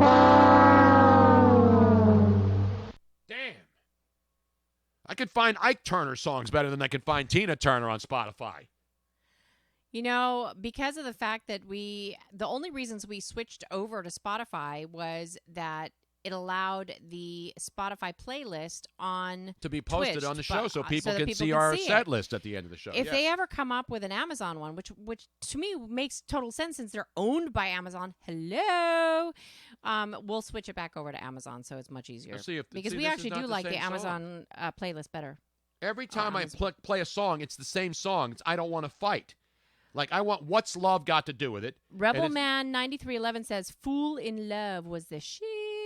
No, she had a lot of great. I can't play any of her hits off of Spotify. Dean is saying, Robin, just use YouTube for songs. That way you can put the video up so we can watch it. No, but then we have to play a commercial before it. I know. I'm paying for Spotify. I'm not one of these cheap bastards that gets Spotify for free and then bitches when the commercials come on. You know what I'm saying? This is a good song, but it's not my favorite. Let's see if this even this plays. Every now and then, I think you might like to hear something from us. See, this is a live version with Ike. I like this one, though. No, this isn't the original version, though. There's just one thing. You see, we never, ever, do nothing. Ever. Nice. Easy. We always do it. I don't like this. This is a good song right here. What's love got to do with it? Hey, I just put a 23-inch dildo deep inside of you. What's love got to do with it? You must understand. Do you understand the words that are coming out of my mouth? You must understand the touch of your hand makes my pulse react. God, I love Tina Turner. That it's only the thrill. Some of the best legs in the business. Oh, yeah. Oh, I like Proud Mary. Yeah, Proud Mary's good. That was Proud Mary, but that was a live version. I didn't want to hear that.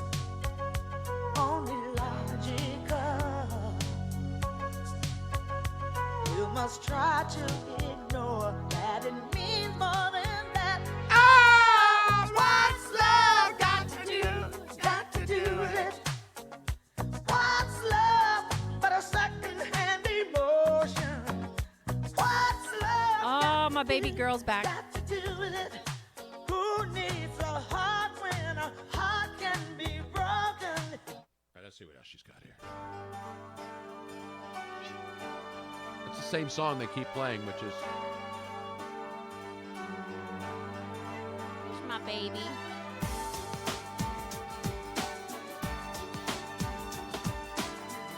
Let me repeat again, ladies and gentlemen. Spotify sucks on ice. I know. We really need to talk to Twitch about switching and adding the Amazon Music to their It's an option. outrage. I agree.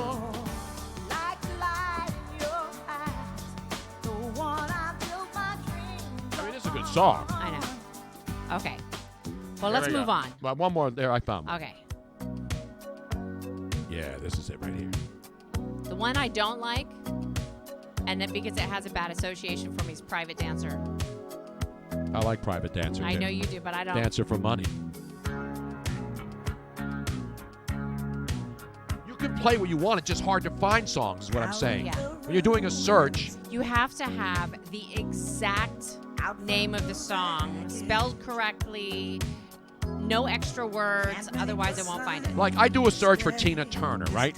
You would expect Spotify to put up all the Tina Turner songs because she's had a million hits. I go up there and I can't find any of them.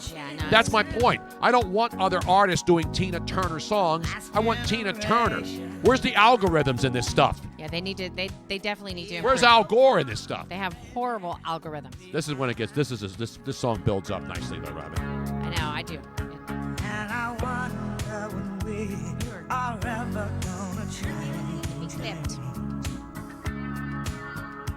Living under Now Stevie V says, "Can we please go to Florida We're now?" gonna go to Florida, but I want to hear her say, "We don't need another hero."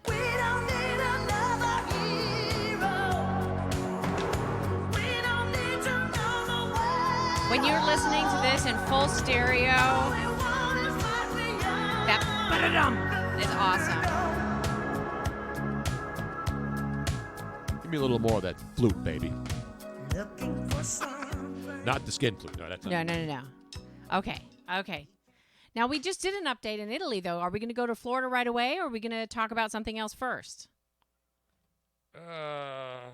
And the phones, by the way, are still open if anybody has any other suggestions. They should be working again now. Yeah, What's no. the phone number, Robin? 267-462-TONY. That's 267. No, excuse me, not 267. Four. No, 215. What am I talking about? I don't know. Wrong area code, Rob. Wrong area code. 215-462-8669. 215-462-TONY if you're scoring at home. By the way, I got to do a special shout-out to my buddy Don Collins. We were remiss yesterday because we had a shorter show. Yes. In not giving up love to your Winnipeg Blue Bombers. Won their first Grey Cup since 1990 up there. Eh? They're the first third-place team to reach and win the Cup. They're the 10th. That's their 10th overall Grey Cup, eh? But they hadn't won one in 10 years. They wrecked the Hamilton Tiger Cats, eh? 33-12. And your MVP, Robin, another rarity. 32-year-old native. What the hell's this guy's name? Harris? His last name is Harris. He's the first Canadian MVP since 1969. Wow. See, because a lot of the Canadian football players are not from Canada. Right. And so a lot of players on the teams are from Canada, but usually it's an American player. And so this time, for the first time since 1969. It's just like a lot of the hockey players down here are from Canada, eh? It's Trevor Harris. He's the 32-year-old guy who does everything. He's a running back. He's a receiver. He does it all up there on that wide field. And you notice their football season ends right before Thanksgiving. Because you know why, Robin? Because ain't nobody going outside in December and January. In Winnipeg. Up in Alberta, up in Winnipeg, up in Calgary, up in all those other godforsaken provinces in the beautiful country of Canada. Not even if you can afford it. Speaking of affording, you actually have a salary local Philadelphia update, correct? This is really depressing for a lot of people. You know, I've had a good life. I've made some good money. But, you know, now I'm on a fixed budget. You know, I don't have a structured settlement, but I need cash now. Even though I don't. J.G. Wentworth. 877 cash now. 877 cash now. I mentioned Winnipeg had not won the Grey Cup since 1990. And I said that was the first third-place team to ever reach and win the Cup. Their 10th Cup overall. So what part did I miss?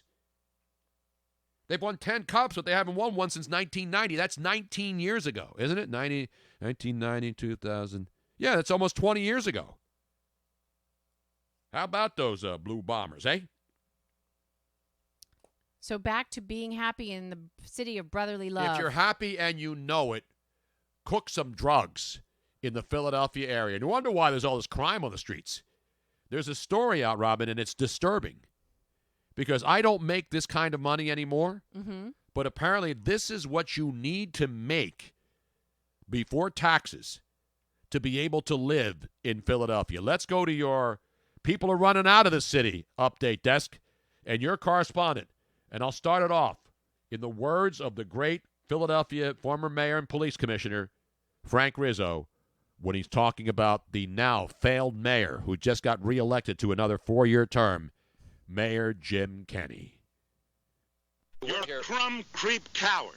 You're a real crumb bum. You are a lush, I can tell by looking at you. Now let's go to the update desk. As broke is no way to go through life in Philadelphia. Broke, how about 6 figures? Yeah. Let's go to your correspondent, a woman who ain't broke. But I still fix it. Miss Robin. Now, a survey from Purdue University. Tony Not Bruno. Frank Purdue. No, Purdue University and It's Purdue, Robin. It's not Purr. It's P-U-R. That's Purdue. another. That's up out there in Indiana. Well, I'm saying it a certain way on purpose. But Purdue University, is that better? Yeah. And Go Boilermakers, Banking, Robin. They're Boilermakers. GoBankingRates.com has made a study based upon surveys as to how people are happy worldwide in different cities and what it is based upon. And one of the major factors is how much you make. Now, obviously, cost of living is different in certain places. Exactly. But if you live in the city of brotherly love, you need, according to their surveys, an annual salary of about $116,000 to be happy in Philadelphia. Except the K&A. You only need like a box and a couple of bucks to buy dope every day. Now, money doesn't make you happy. No, it doesn't.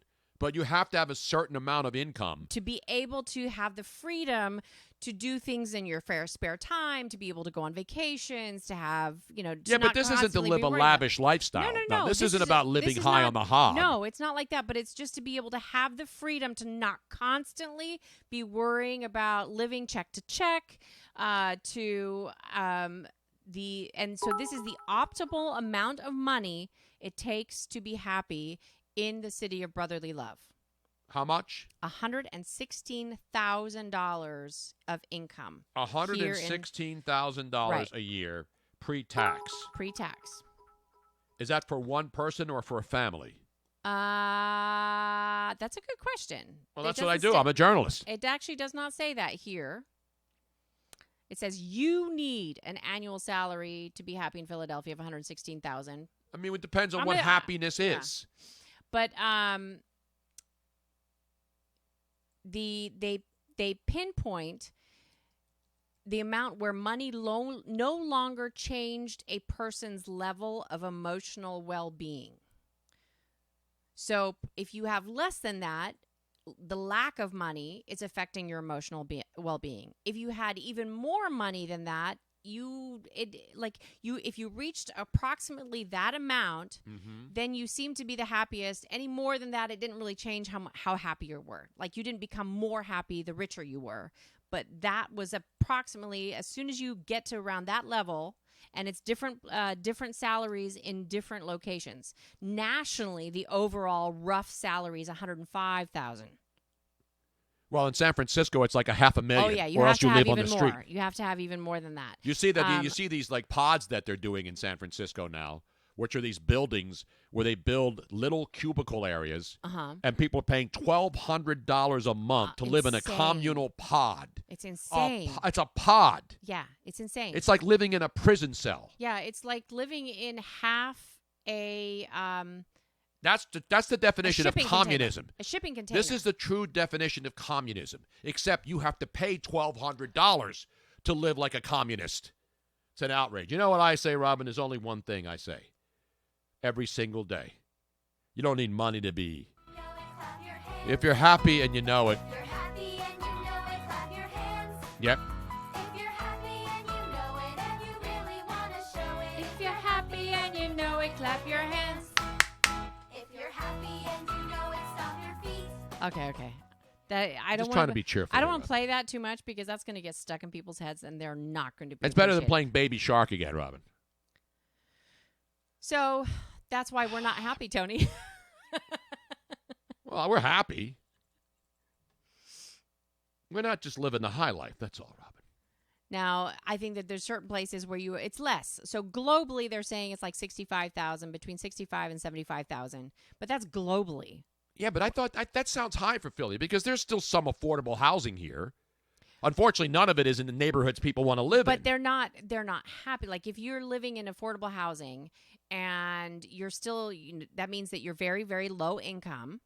And then there's other issues because, you think about it. Like if you don't have a certain amount of money where you can't have savings and stuff like that, if anything goes wrong, then all of a sudden you're like, okay, do I pay for this or do I have to pay for this emergency? If you blow a tire, it throws everything off. Whereas if you're making a certain amount of money, you have a little bit of wiggle room. Yeah, exactly. People do live we live paycheck to paycheck here. Mhm. Even though I had a good career, made a lot of money, I had things happen. I'm not crying poor, but I live on a fixed income. And now, the Twitch the Twitch contributions help us, but we're not doing Twitch to make money because we're not going to get rich doing this. That's not the purpose.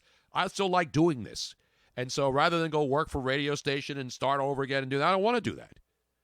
It's like people demanding that they should be hired. You just want to be able to have fun doing a show. Yes, exactly. And I have fun doing this. And if you were allowed to have fun, if you could be guaranteed that you could still do the show that you wanted to do, then without restrictions, then that would be a different story. And right now, Twitch is where it's at. Yo. Exactly right. Now people are making comments, and I'm not going to discuss that, please. That's gross. That's not after taxes, Robin. I'm assuming, yeah. And I believe the Philadelphia mayor, Mr. Jim Kenney, is going to have to put some more taxes in play here. You know how he would really fund the budget in Philadelphia if he wanted to put a new tax? He got the soda tax and all the other taxes and high taxes. He should put a lead tax into place. A lead and copper tax and steel tax. Because the amount of spent shell casings around this city in this year, you could probably fill up a landfill. So how about recycling shell casings, which are littering our streets here in Philly every single night? It doesn't have to be a weekend. It doesn't have to be warm. Every day and night in this city, you look at the news and you look on the newspapers, and you'll see the little markers that they put in the street where all the spent shells are, the amount of lead. I mean, if they just got the lead off the streets, our water, that lead winds up in this Philadelphia drinking supply because all these bullets are being shot and most of them are missing. Our water supply may be in danger from all the lead that's winding up in the gutters in this street and all the spent casings. It's crazy. He needs to put a bullet tax into place here in Philadelphia. Now, Tony, I hate these kind of things where you actually they have a slideshow for you to be able to see the entire list. I don't want to see any more lists. But I would be interested to find out where you can live the happiest on the lowest salary. What can I get for $5? I mean, like for example, Alabama. Uh-huh. In Alabama, the minimum salary to be happy is $93,000. So that's lower. Really? Yeah. It's Well, that's just for all the beer and stuff to go to Alabama but and Auburn Alaska, games. to be happy in Alaska, you have to be making $137,000 a year. That's higher. Yeah, than because everything's more expensive there. That's crazy. You got to go out and get your own deer and stuff. You got to go out and get caribou and get the salmon run before it gets cold and you're frozen in and locked in. Everything has to be shipped to Alaska. Arizona's lower. California, obviously, way high. Colorado, high. I'm trying to find something low. Damn it. How about Mississippi? Got to be low down there. Florida still at 103,000. Should we go down to Florida now, Robin? You're starting to depress me. Georgia's 95. Georgia. The Carolinas are getting expensive now. Damn. There's nothing right now. I'm not finding anything between lower than 92,000 a year. So if you're making less than $92,000 a year, you're screwed no matter where you are. I recommend now you start doing what the law is allowing us to do. Where was Wait, this? we have an update? Mississippi. I said Mississippi. Mississippi apparently is 88,000. You can buy a mansion in Mississippi for $88,000. $88,000 is the minimum salary needed to be happy, apparently, in Mississippi. So far, that's the lowest that I found. I'm down to Montana, or up to Montana, New Hampshire, New Jersey, New Mexico, New York, 140,000. New York, we knew that. Ohio's 97. Oklahoma. Also, We all know the states where it costs less to live, Mississippi Robin. is the lowest so far. I told you that right off the bat. I don't even need to have like some poll or survey to do it. Meanwhile, let's get back to Florida, Robin. Okay, I need I'm starting to sweat now. It's hot. And I need to go down to the Sunshine State.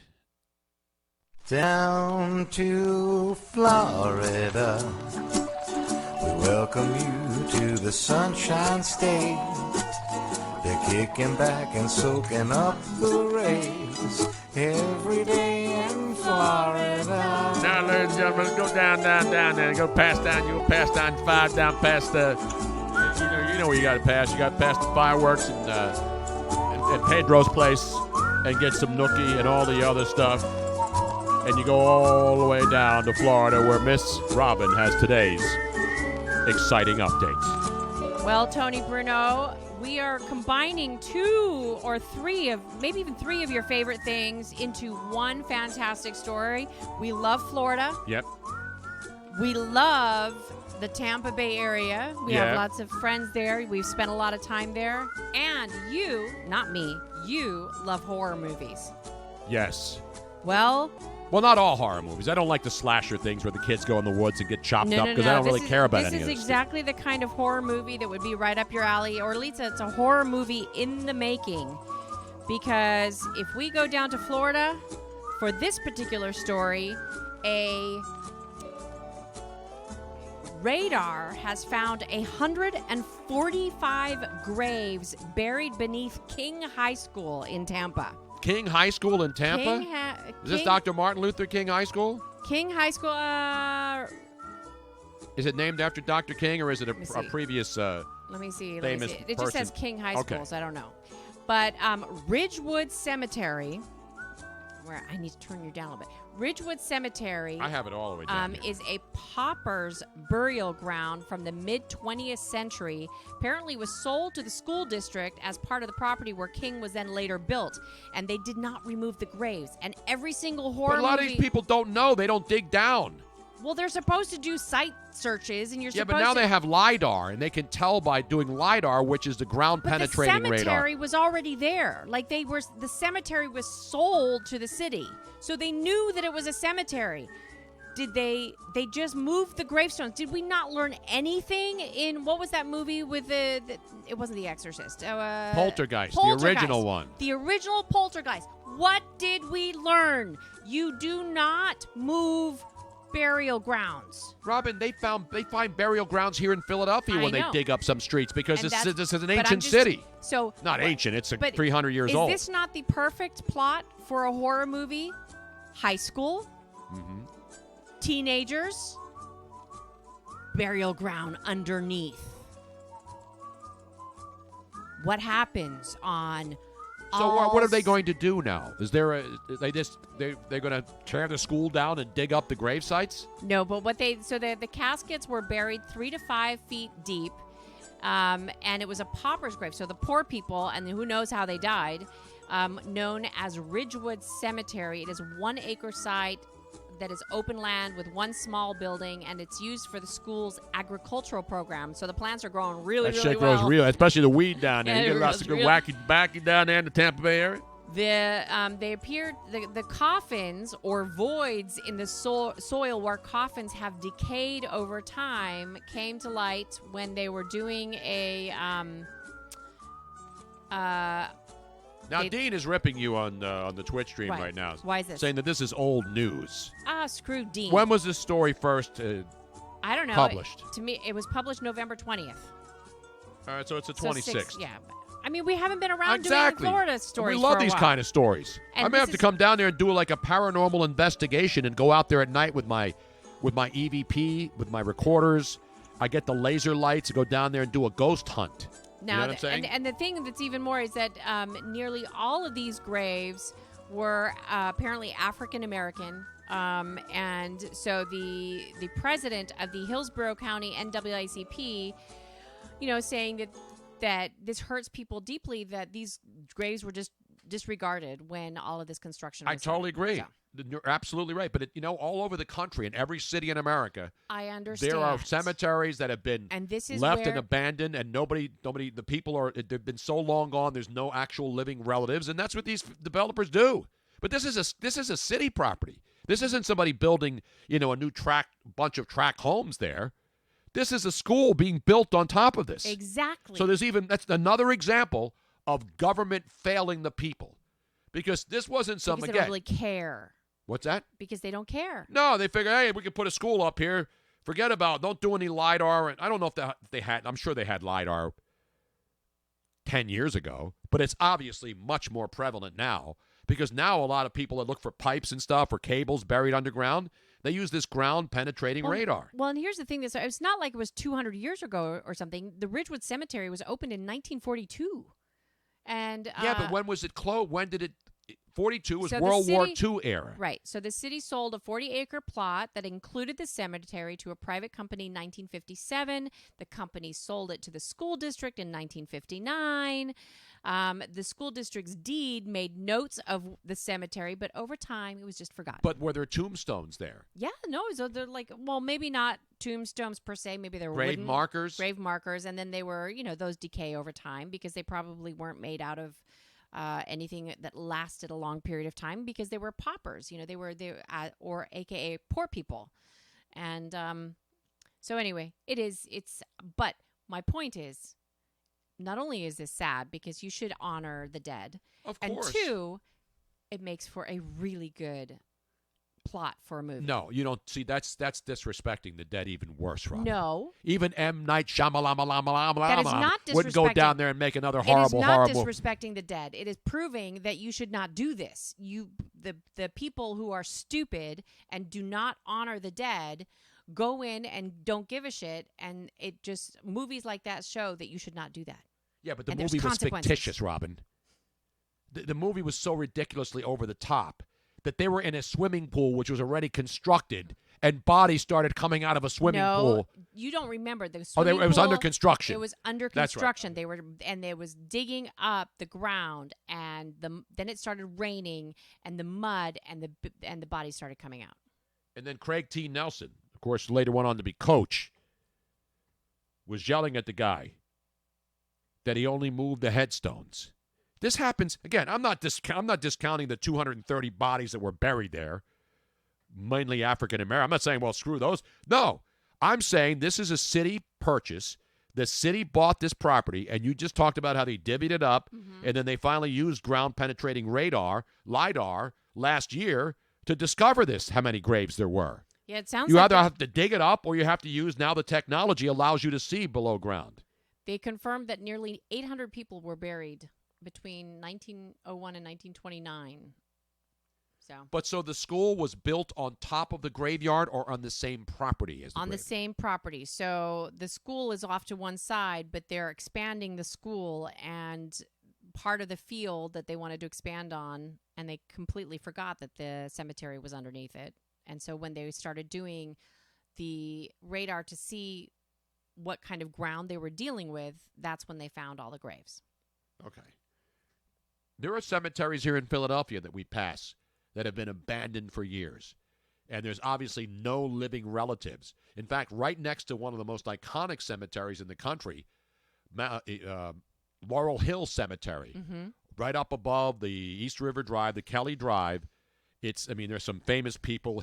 Harry Callis is buried there. Right. But there are graves from the 1700s. Right, and there's there. actually another graveyard That's next what I was to that pointing out. one that is completely overgrown and totally creepy because whoever's buried there doesn't have relatives alive. And whoever owns the property is not has taking care allowed of it to become going back to nature. It looks like a haunted It's house. and there's gravestones in there. Beautiful And gravestones. Yeah, it's a beautiful. But the cemetery right next to East Laurel Hill, which is meticulously maintained, and then right next door where there was another cemetery, it's completely overrun with weeds and stuff. So it's up to the people. It's not the dead people's fault. It's the people who are alive who are supposed to take care of this stuff.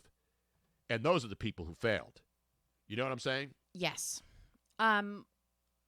Dean is saying there was another story back in August about, and we did that story actually on here regarding the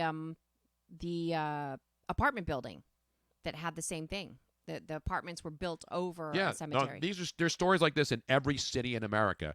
And the reason we're finding out more about them now is precisely what I said.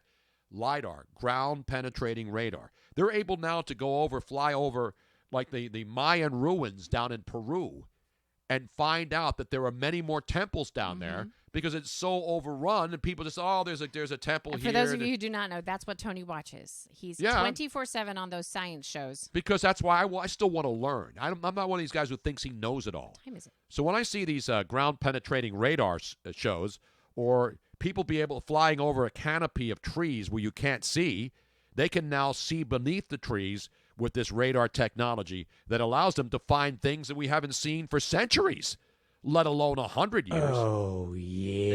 Exactly. Stevie V just resubscribed. Thank you so much.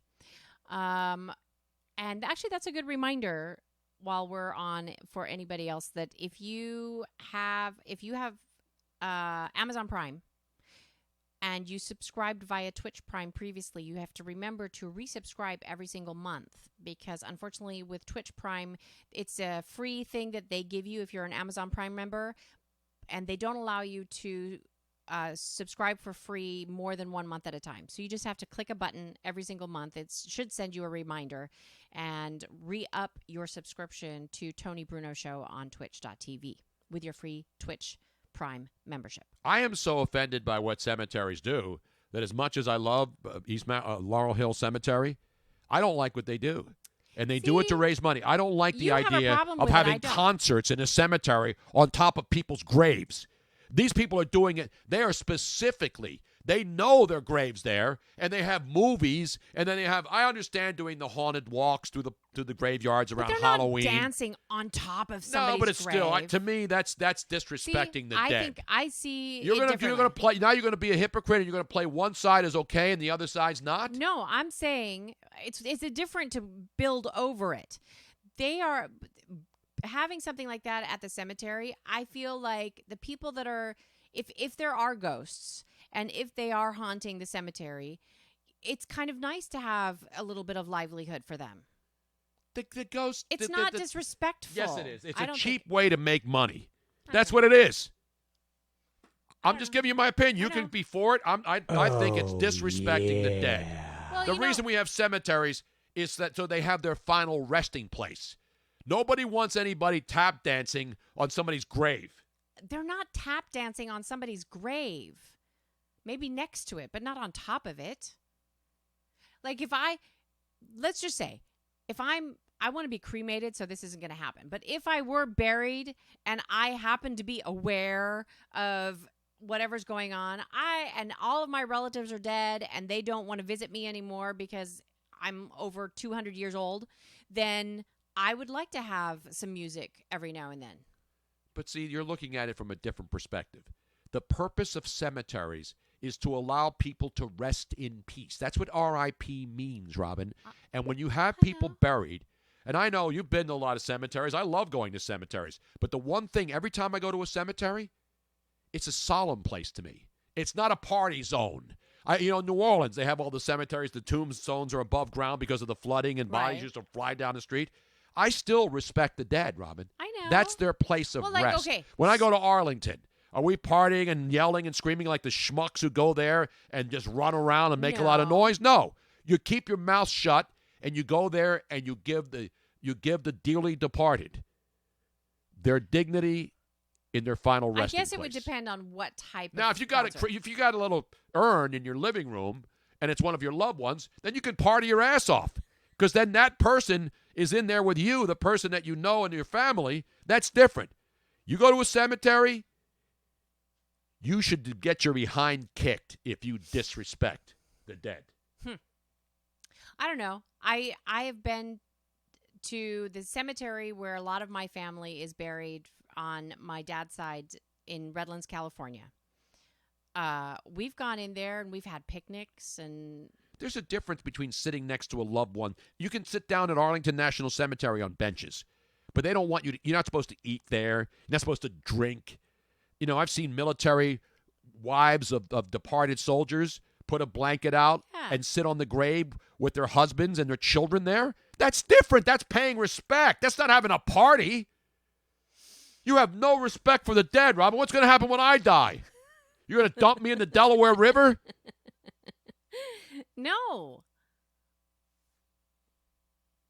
You said you want to be cremated though, right? Yeah, I'm thinking cremation. Although, what would I know? Do you know the difference? The one thing I'm leaning toward cremation now, as we get to the maudlin portion of the program, is because the fact that you can take the ashes, you can give if one family member wants them, so then they don't have to go to cemetery. Some people complain, well, the cemetery is too far, and I don't go see my mom or dad because I don't have the time anymore. And that's what happens to a lot of people. They get older and they don't go. And so if you have a cremation situation, if you believe in it, you have the remains that always there. And some people find that creepy, though. See, I don't find that creepy. I find it creepy having dance parties in cemeteries. Not creepy. I find that revolting and an absolute outrage. I'm a little bit more fluid with it, but I personally want to be cremated because I don't want anybody to feel beholden to go visit a gravesite. And especially because I have family all over in different countries and traveling. Exactly. And who knows where they're going to live. I want my remains to be taken to live remotes when I die. I wanted to make appearances at podcasts. I wanted to make appearances at all the radio stations I worked at. Okay. At every network I worked at. I want them to take it on ESPN Game Day at a college campus. And I want a guy who will live forever, the great coach, to instead of putting a hat on, I want him to raise my ashes. There you go. So in other words, especially down in Birmingham, Alabama. How about it when you die? Then and you're cremated, we'll give all of your Bruno Familia fans a little bit of your ash so that they can take you everywhere. Or maybe I can make sure trinkets have little how people put blood in little vials and they carry them around on their neck. Maybe I can have the gift that every fan wants to remember me forever. A Tony Bruno commemorative little amulet that has my ashes inside. Play action reel. Must be alive to win.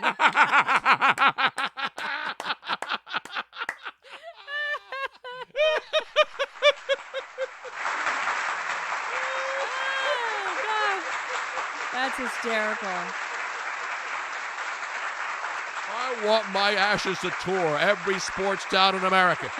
I want to have a special bus where there's glass on the side, and it will come to your town, and then you'll be able to go out from the farmlands to the hinterlands, from sea to shining sea. I want it to show up at beaches where there's beach volleyball shows. I want it to go to Venice Beach. I want somebody to deadlift it on top of 500 pounds on the middle of the bar. And that way you can live on forever. Exactly. Tony Bruno's a Ferengi now? Miss I Robin can actually, will get the rest. this could help fund Robin's retirement when I go. Oh, should I sell your ashes? Yeah, then you come up with you go down because AC Moore is closing. Did you see that? AC Moore is shutting down. Yes. Oh, no. AC Moore is gone. So before they have their going out of business sale, we go over there and buy all, they have the little necklaces where you can put trinkets in there. And we get all those little amulets. I can just picture me with a big How a many big how many bowl amulets do you of think we can fill ashes with Tony Bruno and a ashes? little like a little thimble or a little bit measuring spoon and filling them up. But no, because there's not you don't get a lot of ashes when your body's burned. How much? Does anybody know like the weight of the ashes? Here, hold on a second. The average. I need an ashes to ashes update. Not Sam Ash, of course. How much do ashes weigh after? Oh, that just auto-populated. Apparently, that's a popular question. Cremated remains of adult men tend to weigh more, or about 6 pounds, while the cremated remains of an adult woman are about 4 pounds on average. So 6 pounds of Tony Bruno. Let's see. How many? What do we put? Like a gram in each one? I don't know. I need a scientist. I need somebody who sells weed or makes drugs, and we have to find out the actual amount that would be in each one of these ash-filled necklaces. Vials? Yeah, the little vials you put around. You know, some people have like the blood of their loved ones they carry around with them. I'm just trying to sell some ashes. You know what I'm saying? Okay, vial necklace. Now, Robin doesn't need one of those Flavor Flav big-time gigantic things. She can't put 6 pounds around her neck. I'm talking maybe 6 pounds is how many 6 pounds, ounces? but I'm not carrying 6 pounds of Tony Bruno around with me. Damn right. Hell no. Okay.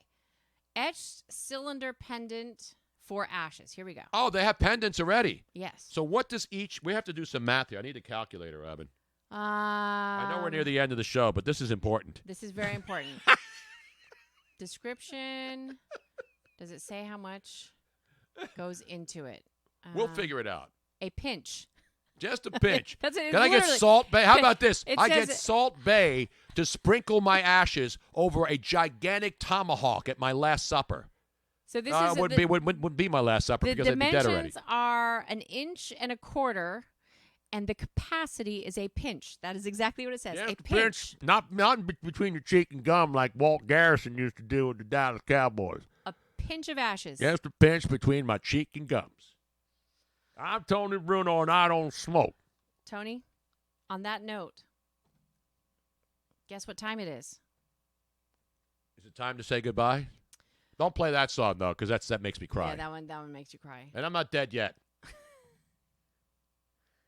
But it is time. By the way, I have breaking Twitter news, though, before we get out. This is late breaking, just in.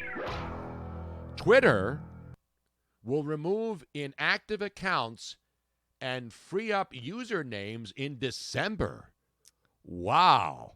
All of those fake Bruno accounts maybe will be purged. I wish Instagram would do it so that we could get back Tony Bruno Show. How many people you think have inactive accounts where they haven't used them for years? Gazillion, Millions? billion, millions.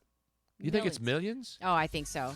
Because if you think of all the fake accounts that are started just to be able to rip somebody and then they're forgotten.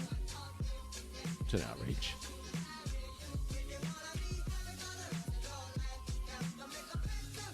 There you have it, ladies and gentlemen.